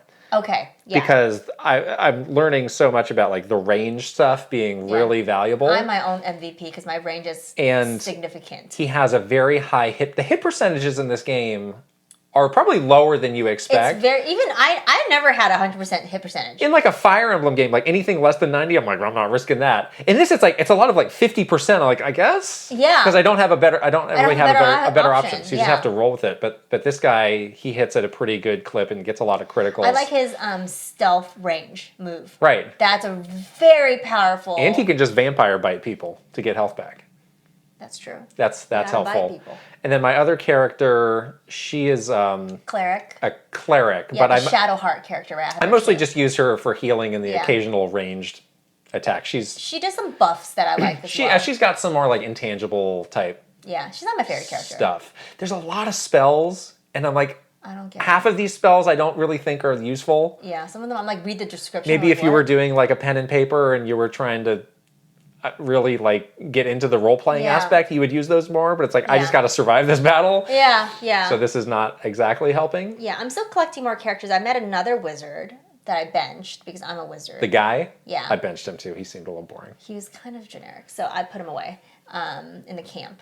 But I want to get that green lady back. She might be gone though. forever? Wow, why did you not go to the cave? I didn't know What's how. wrong with I didn't you? know how to get her out. I did non-lethal strikes, so I just knocked out those guys. Like, so they weren't No, but dead. she's in a cage, just like No, suspended. you gotta talk to them, and then you basically you like convince them to lower the cage. Oh, I like, killed them. I killed them immediately. I think I could have like shot it with a fireball or something, but I didn't. This is super early in the game. I was like barely knew No, how to play. I didn't kill them. I like talked to them Well, first, good for got you. them to lower the cage, and then I bludgeoned them to like they were just like they had stars around their heads, and then I just ran off with that lady. We're like, let's go. Oh gosh. Oh, so is your quest really different then? How are you finding the cure to your tadpole in the brain? Because my cure is like tied to her. There's no. I mean, you'll come across a lot of people who will say they can help you, and even some guy who's like, I got a nail right here. Let me jab it behind your eyeball. Like a lot of people will offer, but a lot of them seem bad, so I haven't been doing it. There's some other mechanics around that you'll get to. Oh, interesting. In a bit that are quite Yeah, because right now interesting. I have to like do this thing with her like her people right. to find. Like, she thinks this is the cure. So Okay. I'm going over there. Yeah, that's kind of the main story at this point of the game is like you start off, you've been like kidnapped by this guy called like a mind flayer who's like an evil She's like basically like an octopus. octopus wizard guy, and he sticks this thing in your brain, and that's supposed to turn you into a mind flayer in like 2 days. Yeah. But Somehow you're fine. somehow you're okay, but you keep expecting, well, I'm going to be dead tomorrow, so I got to get this thing out of here. But then everybody else that you meet also has it in their He's like 75% of the people you meet also have this. Yeah. So you can like do like mind melts with them. Yeah, exactly. But everyone is just like, I don't know why I'm not dead yet. So What's going on? These tadpoles, they stink. yeah, I did meet the druids in the Emerald Yes, Grove, which yes. is very cute. Right. Lots of cute little animals. Yeah, that's another big choice that you will have. So the druids have their sort of like sacred grove, and that's their like holy place. But then there are these other like refugees who have set up camp right around there. I had to do that whole and thing. the druids want them out of there. Yeah. They don't like them infringing. And they want to seal off the Emerald Grove, Right. Because they don't want more outsiders to right. So it's like ruin you it. could either just tell the refugees to beat it, but there's also like a goblin camp. They're like, we can't get past. Not even a camp. It's a goblin army. They're like, we can't get past these goblins. We will die. We can't get past these goblins. But meanwhile, the refugee guy was like, hey, but what if you just whacked the top druid? And then we Did you do that? I'm just laying out some of the options. I'm not spoiling anything of what I did.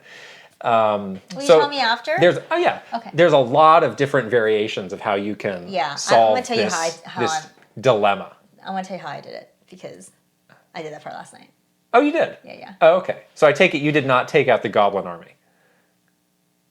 Let me tell you later. All right. So I think I am finally now at a point, because I've resolved that, I think I'm finally moving on to the next area. Okay. And even then, they're like, there's 2 ways you can go. There's like a mountain pass, which is more challenging, but there's also like underground, and they said that's more direct. But I was like, I kind of would prefer to do the mountain pass, but if it's that much harder, I don't know. Yeah, I'm in the forest now. Yeah. Poking around in there, in the forest. Great. Oh man, this game is so good, you guys. This is a legit. Please play. This is legit Game of the Year contender. Game of the Year contender. I cannot emphasize what a surprise it's been, and how like it feels really intimidating at first too, because I've never really. Well, first of all, I've never played any Baldur's Gate games in the past.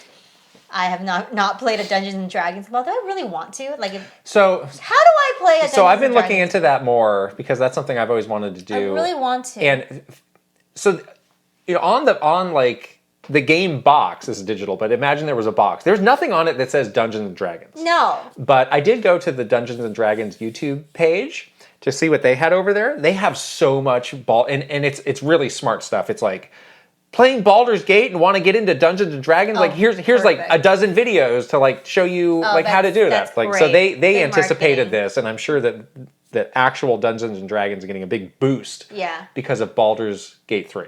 I hope so, because I've always wanted to like just join a very experienced game, if only just to watch. Oh yeah. Like just to see how they do it. Like I want to like who's like a really amazing dungeon master that I could just like listen to. Well, that's what I mean. There's so many like podcasts that are that I know. of like people going through their game. I've clicked into a few of those, and like Critical Role, right? I didn't find it that interesting because you might need a lot of back knowledge of what's going on, or it's also very long. Yeah. So I don't know. I've been thinking that myself. I was like, maybe I should buy. So I went to. You're gonna laugh at me for this. I went to a Barnes and Noble recently. Oh, that's because I had heard that Barnes and Noble had this huge resurgence because they're like, well, they're still books, but they're books and other things. And they're like, they're like, well, it's like nerd stuff, and it's like toys and other merch that's kind of adjacent to to books, and they had like a whole wall of nothing but Dungeons and Dragons. Really? I was like, wow, it's like if you did not have like a dedicated like board or tabletop gaming store, like that would actually be a pretty good place to go. Okay. To check this stuff out or get this stuff. Because there's just so much stuff. Should we learn and then we can play with our community? Or maybe someone in that community can help us. We'll start that in 3 weeks when you get back and have completely forgotten that you wanted to do it. No, I want to do it. Sounds like fun. You're not going to play this game when you come back. You're going to get distracted and do something else. Like what? I don't know. I know how you operate. No, I won't get distracted. You are. Oh. It doesn't bode well. Armored Core, have you played that anymore? I have not played that this week fine. because I've been playing the 4 other things. So Mortal Kombat is out. Have you been playing that? No. I have not. Cyberpunk is out in 5 days. Are you going to be playing that? No. No. Are you going to bench Cyberpunk? I may have to bench Cyberpunk Until I'm curious how long that DLC is. Because the main game was not that long. But they've also, it also sounds like they've completely just overhauled the entire game. So it could be a big suck of like, oh, let's do all this stuff again. So I will probably let's bench it till Thanksgiving. Wait. Yeah. I don't know. It's hard. Well, you're still playing. You're going to play Baldur's Gate. For yes, the next I am committed to that for the foreseeable future. Okay. News time. We have one of the all-time great self-owns to start with here. Man, this is with the ridiculous. Unity fiasco. I feel okay calling it a fiasco because that's what it is. It's an absolute fiasco. Let's start at the beginning. So we should say we are recording this a little bit earlier than we typically record. There may have been some new breaking news on this. I feel like this is a developing story. Oh, a developing story. You're like a news anchor. There's kind of like three. There's kind of like 3 main like chunks to this. Yeah. So they have kind of a new monetization plan that's based on charging developers who use Unity as a game engine, who use Unity in their game per install. Oh boy. And this is quite a change from how Unity had been currently monetized. And they had a lot of information that they rolled out on this, but it was rather vague in a lot of places too. Yeah. And it really rightly concerned a lot of developers who were saying, this could really upend our financial situation. Right. And it seems like you're just looking to make more money off of us. Because they already pay a licensing fee to use Unity. Now they're on top of that paying the per install. They're calling the Unity runtime fee that's based on game installs. And it's based on game installs, game downloads, game re-downloads, and even pirated demos.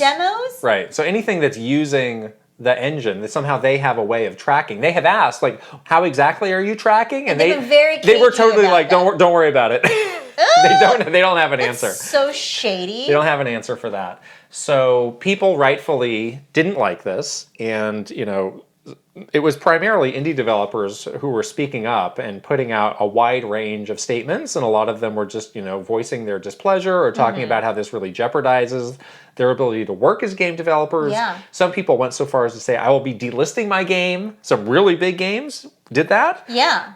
Like Cult of the Lamb, and other developers came out and said, we had plans to release things soon. We are rethinking all of this because we might need to change our engine, which will put them back, years of work. Right. So this all goes into effect at the start, January 1st, 2024. So Cult of the Lamb was like, well, get the game while you can because we're delisting it on January 1st. Oh my god. So some really, really dramatic brinksmanship happening here. Yeah.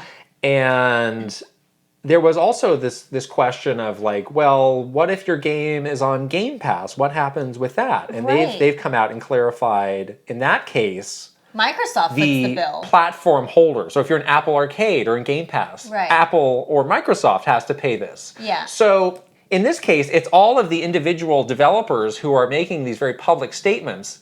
But I'm sure Microsoft and Apple and it's also in the interest of PlayStation and Nintendo. They're getting on the phone too and being, what the heck is this? Yeah, are you kidding me? In more forceful words than that. Yeah. Excuse me?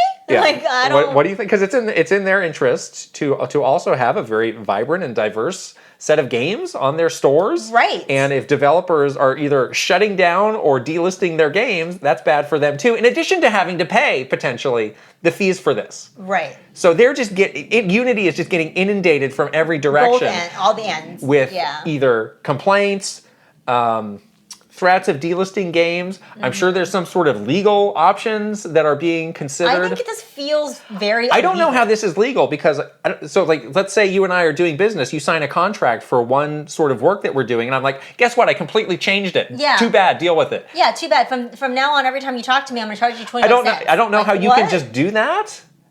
Wait, unless there was something in the contract, we reserve the right to completely. Who would sign a contract like that? I don't know. It's ridiculous. I had heard that Unity was really under a lot of pressure to start making more money. Obviously, this is a push for that. A lot of people are pointing the finger at their head guy, John Riccitiello, who was previously at EA. You remember when EA was voted the worst company in America 2 years straight? Yes, that was when he was there. Not your insurance company, not like Comcast, not like companies that people really, really, really have good reasons to hate. It was Electronic Arts. So that kind of gives you the idea. And people have been digging up stuff that he had been saying and stuff he'd been floating out of what if you had people pay for ammo in Battlefield? That would be cool, wouldn't it? Was he at the financial event with Reggie? Maybe. Was he there? No. He's got some big ideas. Not invited. So then, a couple days after that, 2 days after that, they put out a big statement where they were sort of acknowledging the concerns that people were having. They want to clarify the situation. But this was a terrible statement. This was so long. It was just word salad nonsense. Yeah, And yeah. it didn't really allay... Answer any questions? It didn't answer any of the actual questions. It didn't allay any of the fears. It just reiterated what they already said. It just more clearly stated, yes, we are going to screw you. Yeah. So, didn't really result in anybody feeling better. So, you know, the complaints have continued and the pressure has continued. And now, most recently, terrible thing happened. You know, there was a death threat that was made and they had to like evacuate the buildings. Yeah, they had like some like all company meeting that day that they had to cancel. And they found out that that was actually a Unity employee who had made that threat. So it's going great, guys. Way to go. Oh my God. I know people are very rightfully concerned about this. If you are a developer, I have to think there's a really good chance that this gets overturned. I sure hope so, with all of the very vocal, you know, statements from the developers. And I think you're right that even if they're not vocally doing this, I think the bigger companies like Microsoft and Sony and Nintendo, like hopefully they're in the background also putting pressure on Unity to reverse this. Hopefully that means that this does get reversed. I do think that even if that happens, you sort of lose so much trust. Well, it's already happened. Yeah. Like, how are they going to get people to trust them again? How do you come back from this? I don't know. You know? Unless you say we've completely cleaned house of all the people who... And they've already been saying, like, there have been people who've been resigning because they're like, we tried to tell our leadership that this was awful and that they needed more information, more clarity about these really important details, that they didn't have it. And they just went out with it. So I quit. Good for them. So... Yeah. It's, again, one of the all-time self-owns. Unbelievable. But, I mean, also, Unity is a really important pillar of game development. There's so many games that are made on Unity. Yeah. So many games are made on Unity. Yeah. So it's like, what happens next? And what are the other options for you? If you were making a game, you basically have to sort of... redo it. Almost restart. Like, that's how dire it is to move over to... a different engine. A new engine. You know, we're not developers, but we've been hearing what people are saying. And there's no great... solutions here. So it just stinks. It really stinks. In addition to being grade A drama, it just stinks. It's like the most short-sighted, dumb thing ever. So yeah, I think we'll keep watching this to see what happens, but obviously we're hoping for we're hoping that this comes to some kind of resolution that's positive for the developers that are using it to make games. Yeah. In addition to the Nintendo Direct, on the same day, of course, Sony had a State of Play, which was not as impactful, I would say, as the Nintendo Direct. I think they're still figuring out the format of State of Play. They really are. Somehow it always lands on Nintendo Direct. This is the second time or happened before. Second or third time this Why has does happened. this keep happening? I don't know. Which is whenever, you get the announcement of Nintendo Direct, you're like, is the State of Play also coming next at this point? Which is pretty funny. So it made for quite the poppin' day. Kind of some odds and ends here. It was mostly third party. They had some Spider-Man, but nothing like really crazy about it. I think the big thing was for Final Fantasy VII Rebirth. You got a launch date for that. February 29th. Does that mean it is or is not a leap year if you get a 29th of February? It is a leap year. Okay. February 29th, 2024, the game is coming out on 2 discs. Oh boy. Do not forget, top message for this game, on 2 discs. They might as well have the colon, on Final Fantasy VII, colon, on 2 discs, should be the name of the game.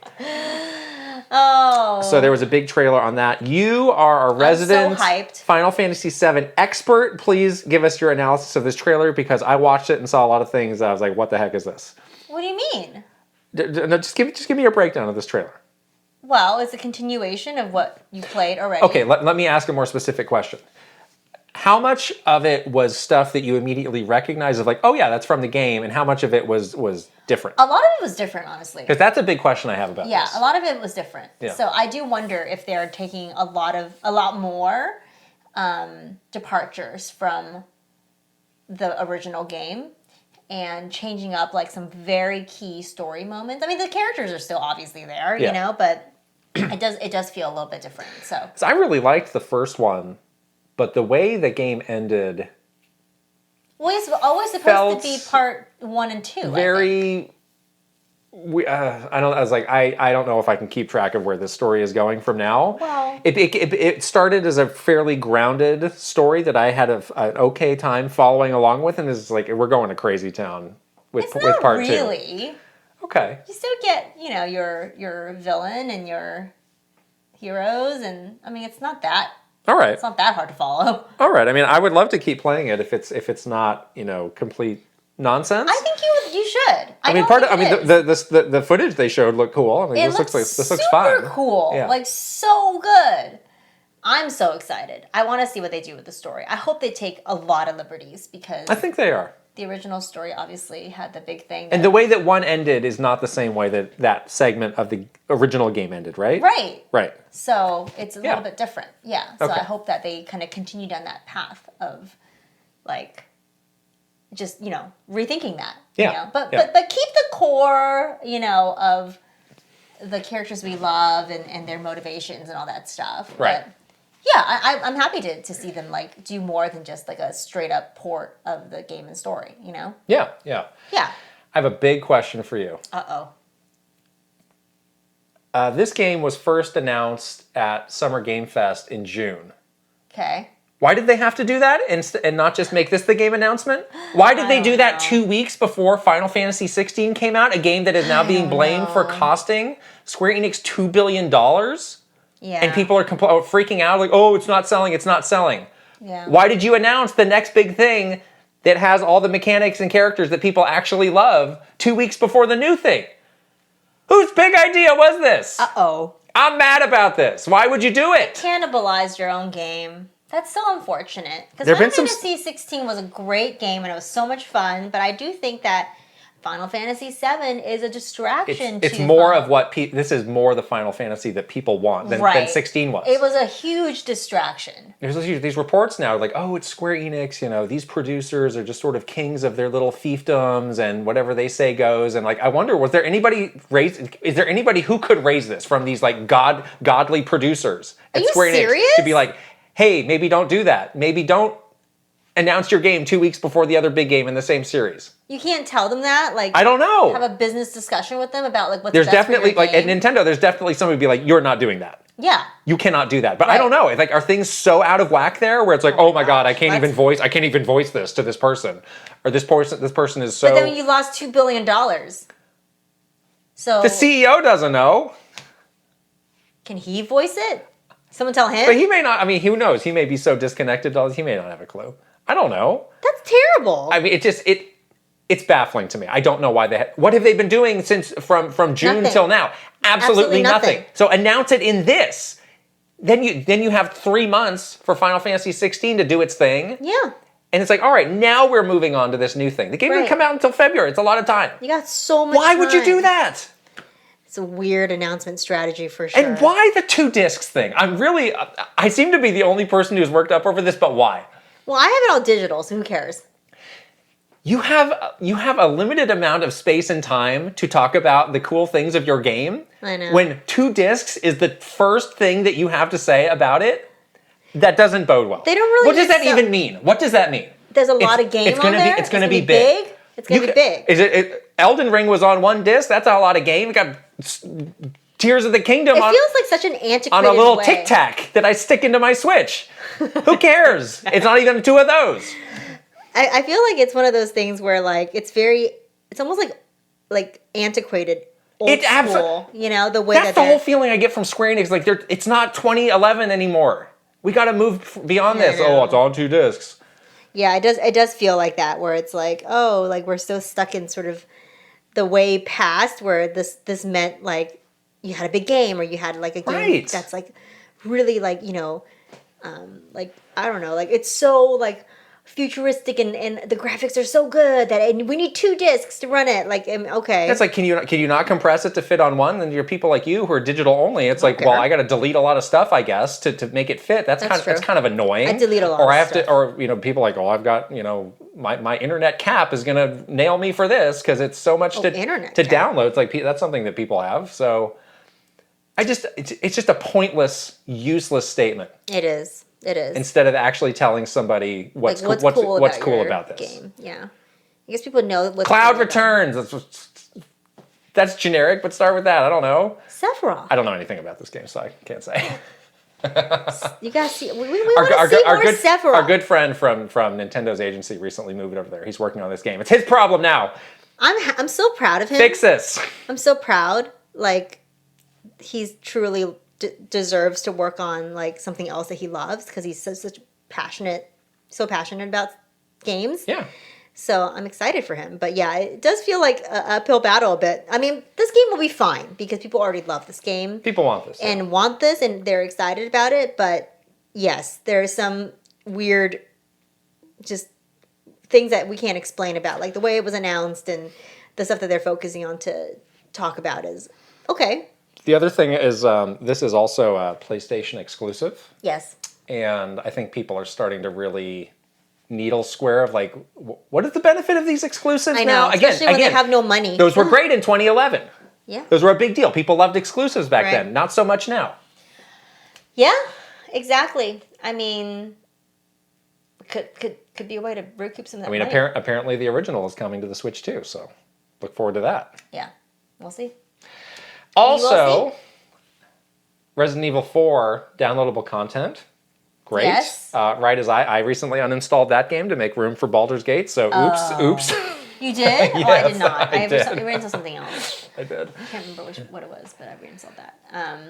Yeah, the DLC looks pretty good. Are you going to play it, you think, or? Probably not. I did play with that Mercenaries mode a bit. Yeah. When I was winding down on the game, I still like that. That's fun, but I don't know. I think I'm moving on. You're moving on. Yeah. Okay. Also, you seem very focused on this for some reason. I'm not focused. I'm just saying Why? that it's like a thing. It's like a big. I mean, for them, it's like a big thing. New colors. They have some new PlayStation 5 colors. That platinum looking one looks. These pretty are cool. these are faceplates. These aren't even systems. But still, These are just faceplates. they look nice. No, don't care. I don't Don't care about the cosmetics. Okay. I thought you liked having the all white everything. I do. Like Then it. why would you get like a bright red one? I don't want the red one. Looked like the USA flag or something. No, it was like platinum. we got red, white, and blue now. Oh. I was like, what? All right. You seem unexcited. I'm not excited by Okay, that. fine. So that was the state of play. Finally, as we said, there was also, last week was packed. Yeah, we're really The big a lot of Apple event happened. The September, we shan't get past the September without an Apple event and a Nintendo Direct. And apparently a state of play. Apparently, yes. Tokyo Game Show's next week, by the way. Oh, that's true. Tokyo Game Show's next week. They, of course, announced the new iPhone, which, like the sheep I am, I will be buying blindly.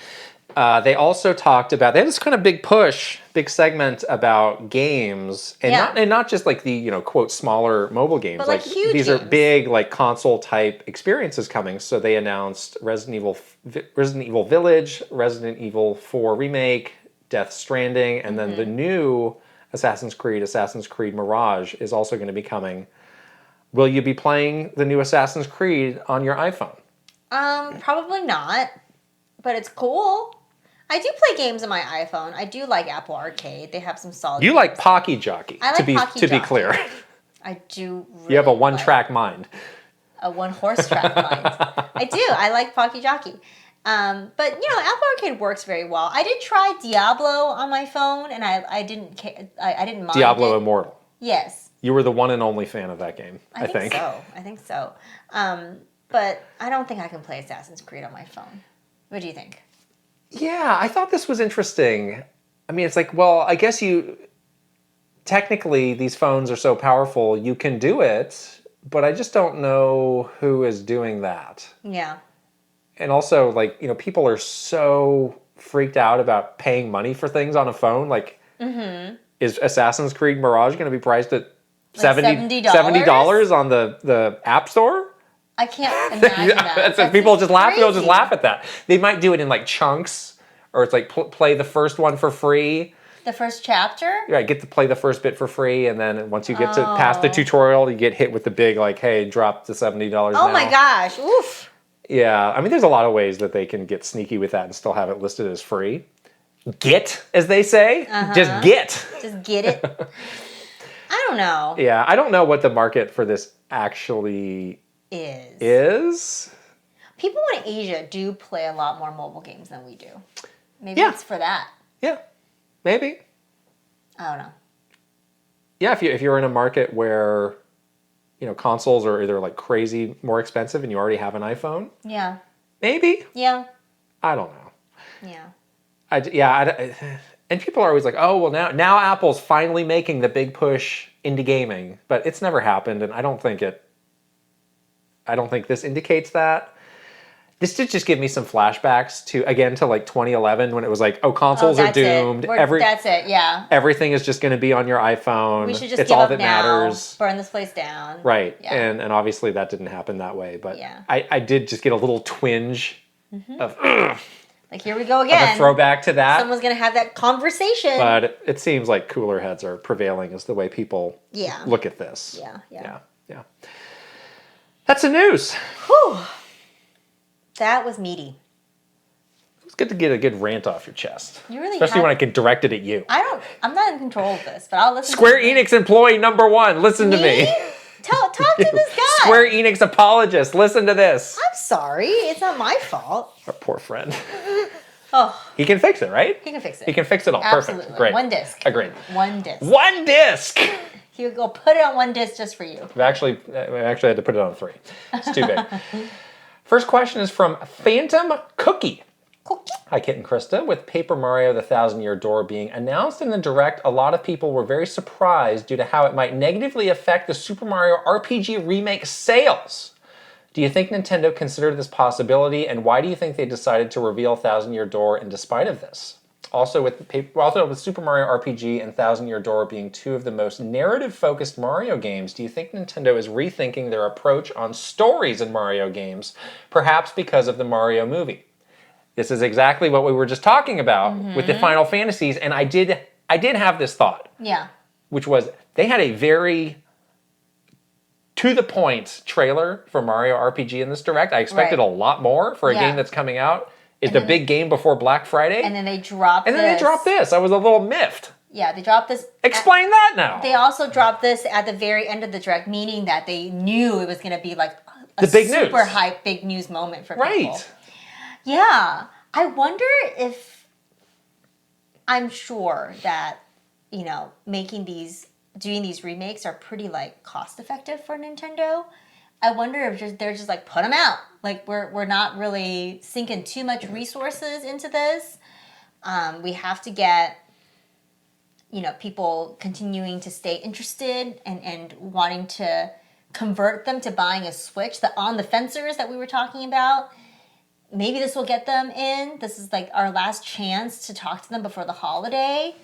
Like, that could have been part of it. But, I think they might have had a discussion about this might cannibalize Super Mario RPG, but I think in spite of that, they're pretty much focused on like, let's just get people to buy whatever they want as possible. Like, just give them all the options and let them buy like whatever they want.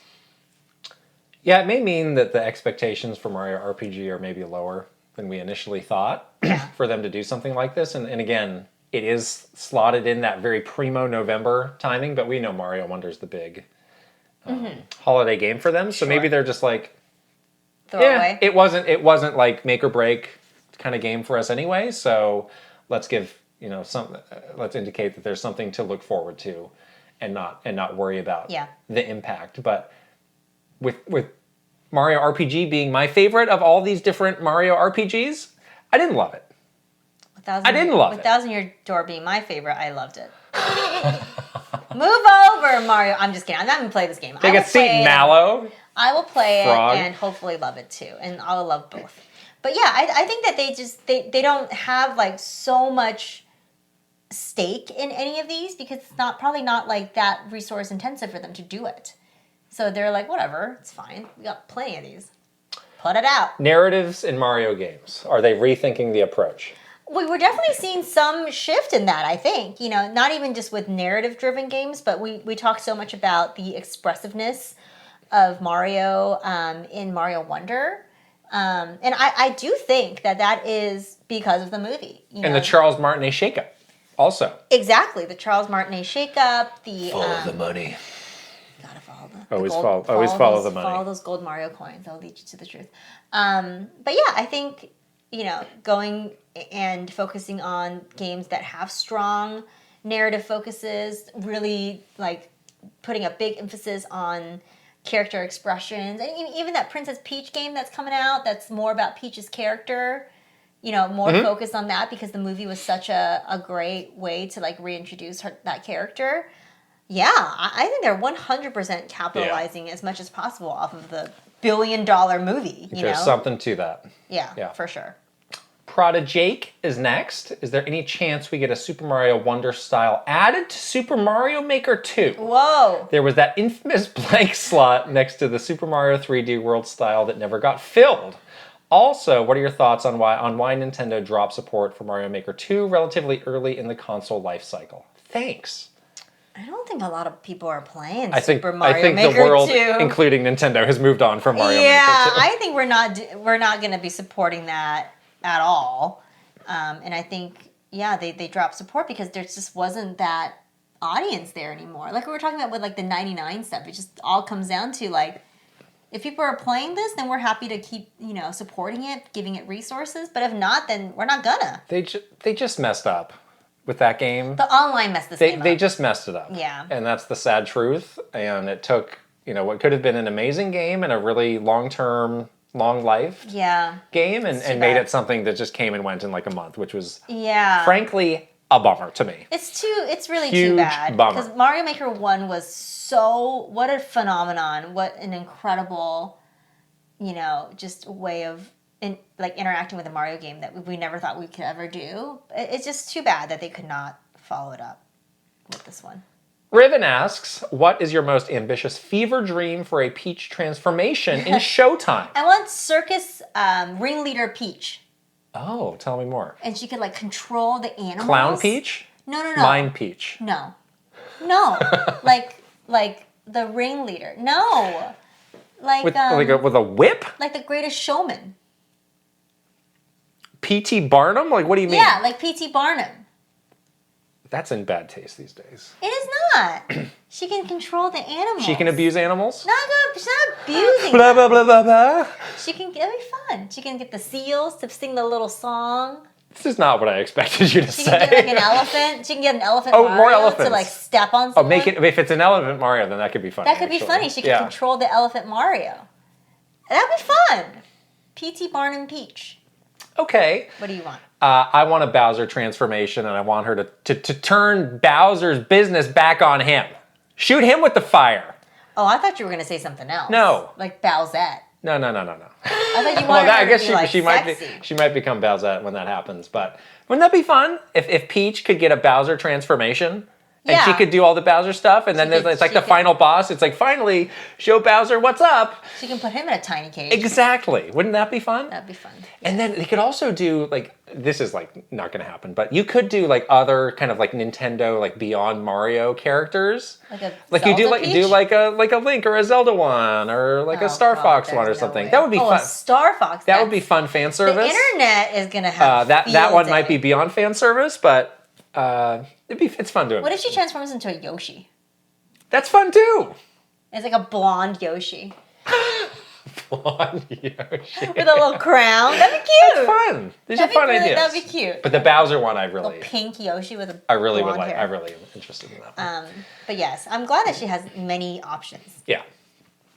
Next question is from Tuscoob. Like Kit and Krysta, the last two directs have had a heavy emphasis on Mario games, even amid credible rumors of many other games that Nintendo is stashing away. Zelda remasters, didn't get those. Metroid Prime, didn't get those. Fire Emblem Remake, didn't get that. Do you believe that creating a schedule of almost purely titles in the Mario franchise is part of the movie plus theme park plan? What do you think the reason for having all these titles so close to each other in such rapid succession is, and not focusing as much on their other franchises for the time being? Thank you for your insight. Yes. The answer is yes. They're going to capitalize on this moment as much as possible. In short of having Mario the movie the game, this is the best way to do it, I think. Here's the thing. Mario is the franchise that can support any type of game. Right. These are not just 4 platforming Marios. It's you have that, you have Wonder, you have RPG, you got this Peach thing, which is completely off the rails different. The Mario versus Donkey Kong, that's a puzzle game. Right. So these other franchises can't do that. There is no like Zelda puzzle game. There's no Metroid dress up game. There could be a Metroid dress up game. It don't exist. Yeah. Samus Peach. That could be fun. Oh, cute. Yes. So you can't really do this with any other franchise. Right. You can't stack it up and not have people get fatigued because Like, every time like we don't just have like 6 Mario platforming games. We have 6 different kinds of games that feature Mario. Exactly. Yeah, and I do think that, obviously Mario is Nintendo's most important character. And that's still going to be like the number one shining star, like for Nintendo. There's these other franchises are popular, sure. They're going to, definitely, I think, keep having games come out with these within these franchises, but everything is really in service to Mario. Like that is the number one priority for them always. Even without movies and theme parks, that is the number one priority for them. Isabelle Peach, what do you think of that? Oh. Put her in the little sweater? Fall or summer? Whatever one you want. I like the fall. Winter. It's fall, so there With a you go. Gucci sweater? That could be fun, right? Very cute. Very cute. Very See? cute. I do want the, in the Mario movie, she wears like the Toad outfit. Oh, yeah. I really wanted that. That would be really That fun. would be cool. Yeah. Because she's like a cute little, she's like the Princess Toadstool look, right? I like that. See, you came back around on my great idea. Anyways. Brittany asks, love the podcast, you two. I wanted to ask, what advice would you give to someone starting out in the gaming PR field? What advice would you have given your past selves?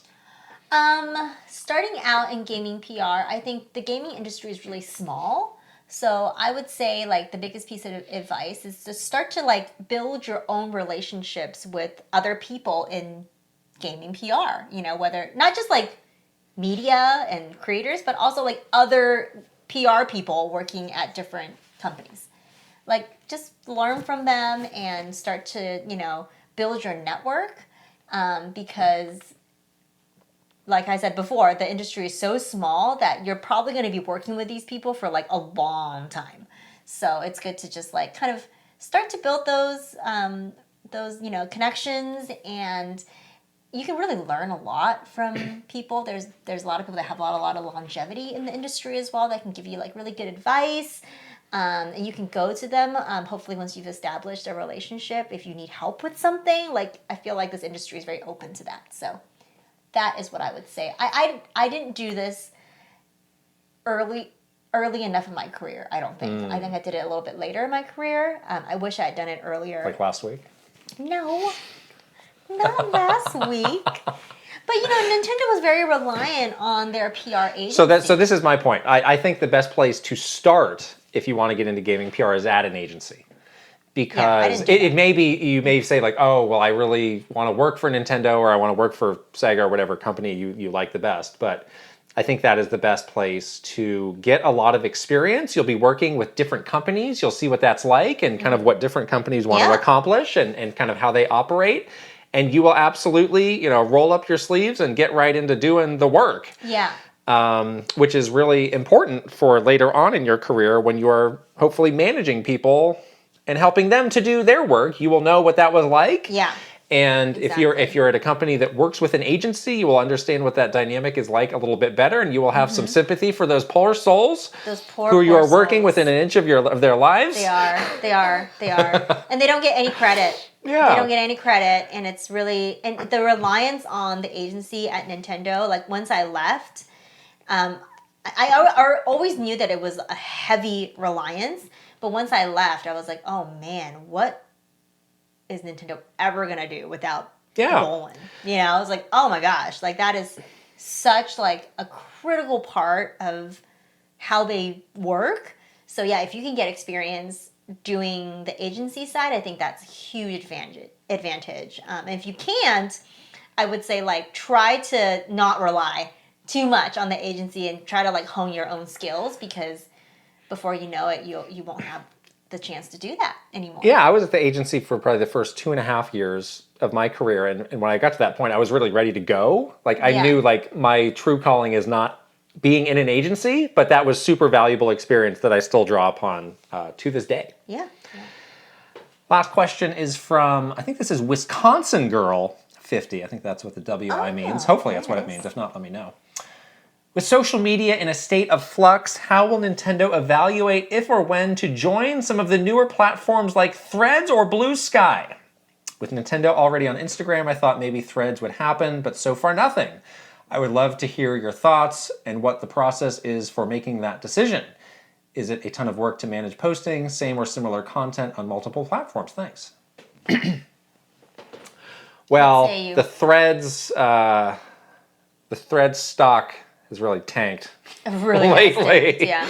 Although it's not a big lift to post there. Right. I think people thought, like, okay, it's launching a little bare bones, but it's like, hey, it's Facebook. It's a huge company. They will pretty quickly add these features that people want. And they're a company that does social media. And it can have the same features as Twitter, and then we'll all feel good about bailing on Twitter because there will be this basically recreation of that. And that has not happened. Bafflingly, how can they not have these basic features? I don't know. These seem basic to me, but they are not. They are not there. Threads has honestly not changed much since it came out like 2 months ago. Or I don't know how long it's been. And I think people have really fallen off. Yeah. So, but I think people bought into the promise of, oh yes, this is going to be great in like a month, and they finally just recently added like a desktop version, which sucks. It's horrible. Is awful. And all these other features that people want, and they said they're working on, they're not there. So why? There's really no reason to go onto Threads, because the other thing is like the people who are on Threads are also just on Twitter. So if you're posting on Twitter, you're going to get it. Yeah, it's not like you're like, oh, now we're reaching this other audience. Like if Nintendo went to TikTok, which they'll never do. Oh well, that's a completely different. Like the TikTok audience is very different than Twitter. From the Twitter audience. Yeah. So there's actually, you could make a case of like, yes, we need to invest this time and resources to make this new content and grow this channel. Right. Cannot do that with Threads. You cannot. And all the people who say they're bailing out on Twitter, they're still there. They're totally still there. People are so addicted to Twitter. That's the thing. People need to be honest that they are addicted to it. Yeah, you can't. And try. I bet you can't. Like there's the replacement of the week that will get a little bit of heat, and a week later it's back to nothing. Out. So those things, like I don't see them ever really seeing a need to get into, unless something gets really, really, really wild with Twitter, like even beyond what was already happened, which is pretty wild. Yeah. But those other platforms that are out there, like use TikTok as an example, it's a whole different type of content that they frankly don't have expertise doing, that I don't think the people who are going to have to sign off on it are necessarily comfortable with. Right. And I think that is a huge obstacle for them to try to overcome, and obviously they haven't, and then maybe they won't. Yeah, exactly. When we were still at Nintendo, we were starting to evaluate TikTok as a potential platform, because you're right, there's a lot of benefit to joining TikTok, because you are reaching a new audience. You have this potential for the content that you put there to like go viral basically, and reach a whole new group of people that may never have been exposed to Nintendo stuff before. But it requires such a specific type of content that Nintendo is just not comfortable making. Like they can never make the type of videos that would do well on TikTok, because they're so buttoned up that I don't think they're ever going to get on that platform. So in their defense, there are not a lot of gaming companies, even now, that are doing great on TikTok. Oh, yeah, you can't. Like Sony and Xbox are on there. You know who does good on TikTok is Pokemon.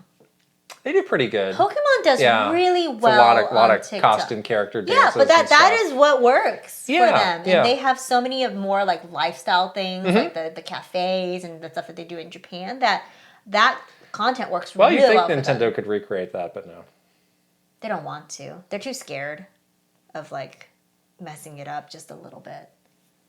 It's hard for them. Yeah. Follow us on TikTok.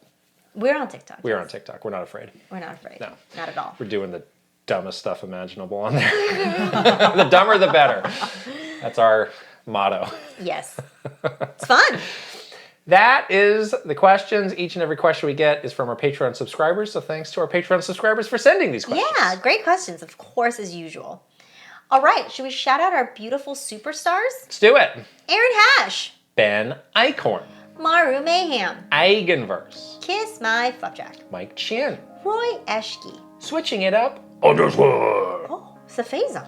VGM Life. Link, the hero of wits. Angela Bycroft and her pig Molly. TurboChargeNerd. Thomas O'Rourke. Kyle LeBoeuf. Christopher Lara. Simon. Fredrik Ulf Konradsson. Andrew Youhas. Chili. Brustache. And Raintech. Yay! Now, with the One Up Club, I'm going to suggest That you go that first? I go first so I that agree. you can get the joy of doing some of these very fun names. I am so excited. Let's do it. All right, here we go. A. Ron Burgundy. Ali Alejandro. Alexander Pratt. Astro Dev. Bad Moon Horizon. Benji B. Bookem Dano. Bookishly Fab. Brad SF56. Brooke Obscura. Brookie Kazooie. Chili Squirrel. Christopher Lay. Captain Alex. Crimcat. Sea Roper 17. Dachshund.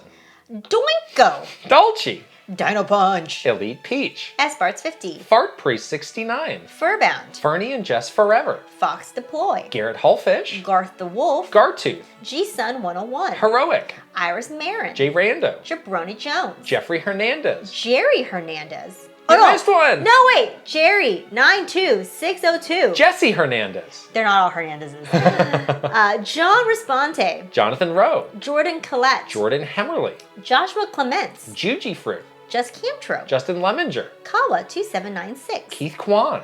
Kevin Delane. Kilo Kibo. Chris Yu. Christopia Party With Me. Kyle Gamer Berry Rookie. Kyle Kretzer. Kyler Nelson. Linnell Stickman. Lit. Luminous. Luca Rooney. Mad Dog 5981. Magnificent EZG plus Callie Marie. Marky Man 64. Mecha Dragon 101. Megan. Michael Cravens. Mikey. Motomania. Mr. Andy Pong. Mr. Beans and Dip. MSM Poke Gamer. My Tran. Nasir. Nathan Burkhart. Nick E. Ninja 11. Panda Buns. Pangy. Palsy Pace. Palgio Network. Pillimer. Prime Factor. Prince Charmless. Cypher 8. That's not who's next. Oh. Where are you? Oh, Raver. I went down a line. Renee Sorry. Rivers. Ryoth 1. Rob Osborne. Rocks. Rianetta. Cypher A. Sharif Jackson. Shinryu. Slowbro. Silly Ferret. SJ Sharky 777. Nozzle. Spicy Munchkin. Steel Citron. Sunny Gaduru. Tales of Link. Terra Storm. The Shark Amament. Thomas Alvarez. 3 Rivers. Topher Schmofer. Travis Torline. Tugs Puppy Bear. Tusk Oob. Tyler Goosey TM. Fez Fez. Video Game Stupid. Viridian. Virtual Bot. Weeb Kingdom. WG Grizzy. Wicked Davy. Will Johnson. Zudaverf. Zelgaroth. Zapatty. And Zroid. Wow. We're never switching that again. But Doinko. Too many mishaps. I skipped down a line somehow. That was weird. Wow. Okay. This is our last in-person podcast for a while. I mean, it's not that long. Are you gonna miss me? No? Okay. We'll see in a week. All right. That's fair. Don't forget to support us on Patreon. We are patreon.com/Kit and Krysta. If you are watching on video, you can go ahead and subscribe to this channel, give this video a thumbs up, and leave us a comment. And if you are listening on audio, you can also subscribe, leave us a 5-star rating, and also a written review, please. And the socials. We're on Twitter, Instagram, TikTok, Facebook, YouTube, and unfortunately still Threads. But whatever. We'll see how it goes. All right. That's an episode, everyone. We'll talk to you guys later. Bye. Bye.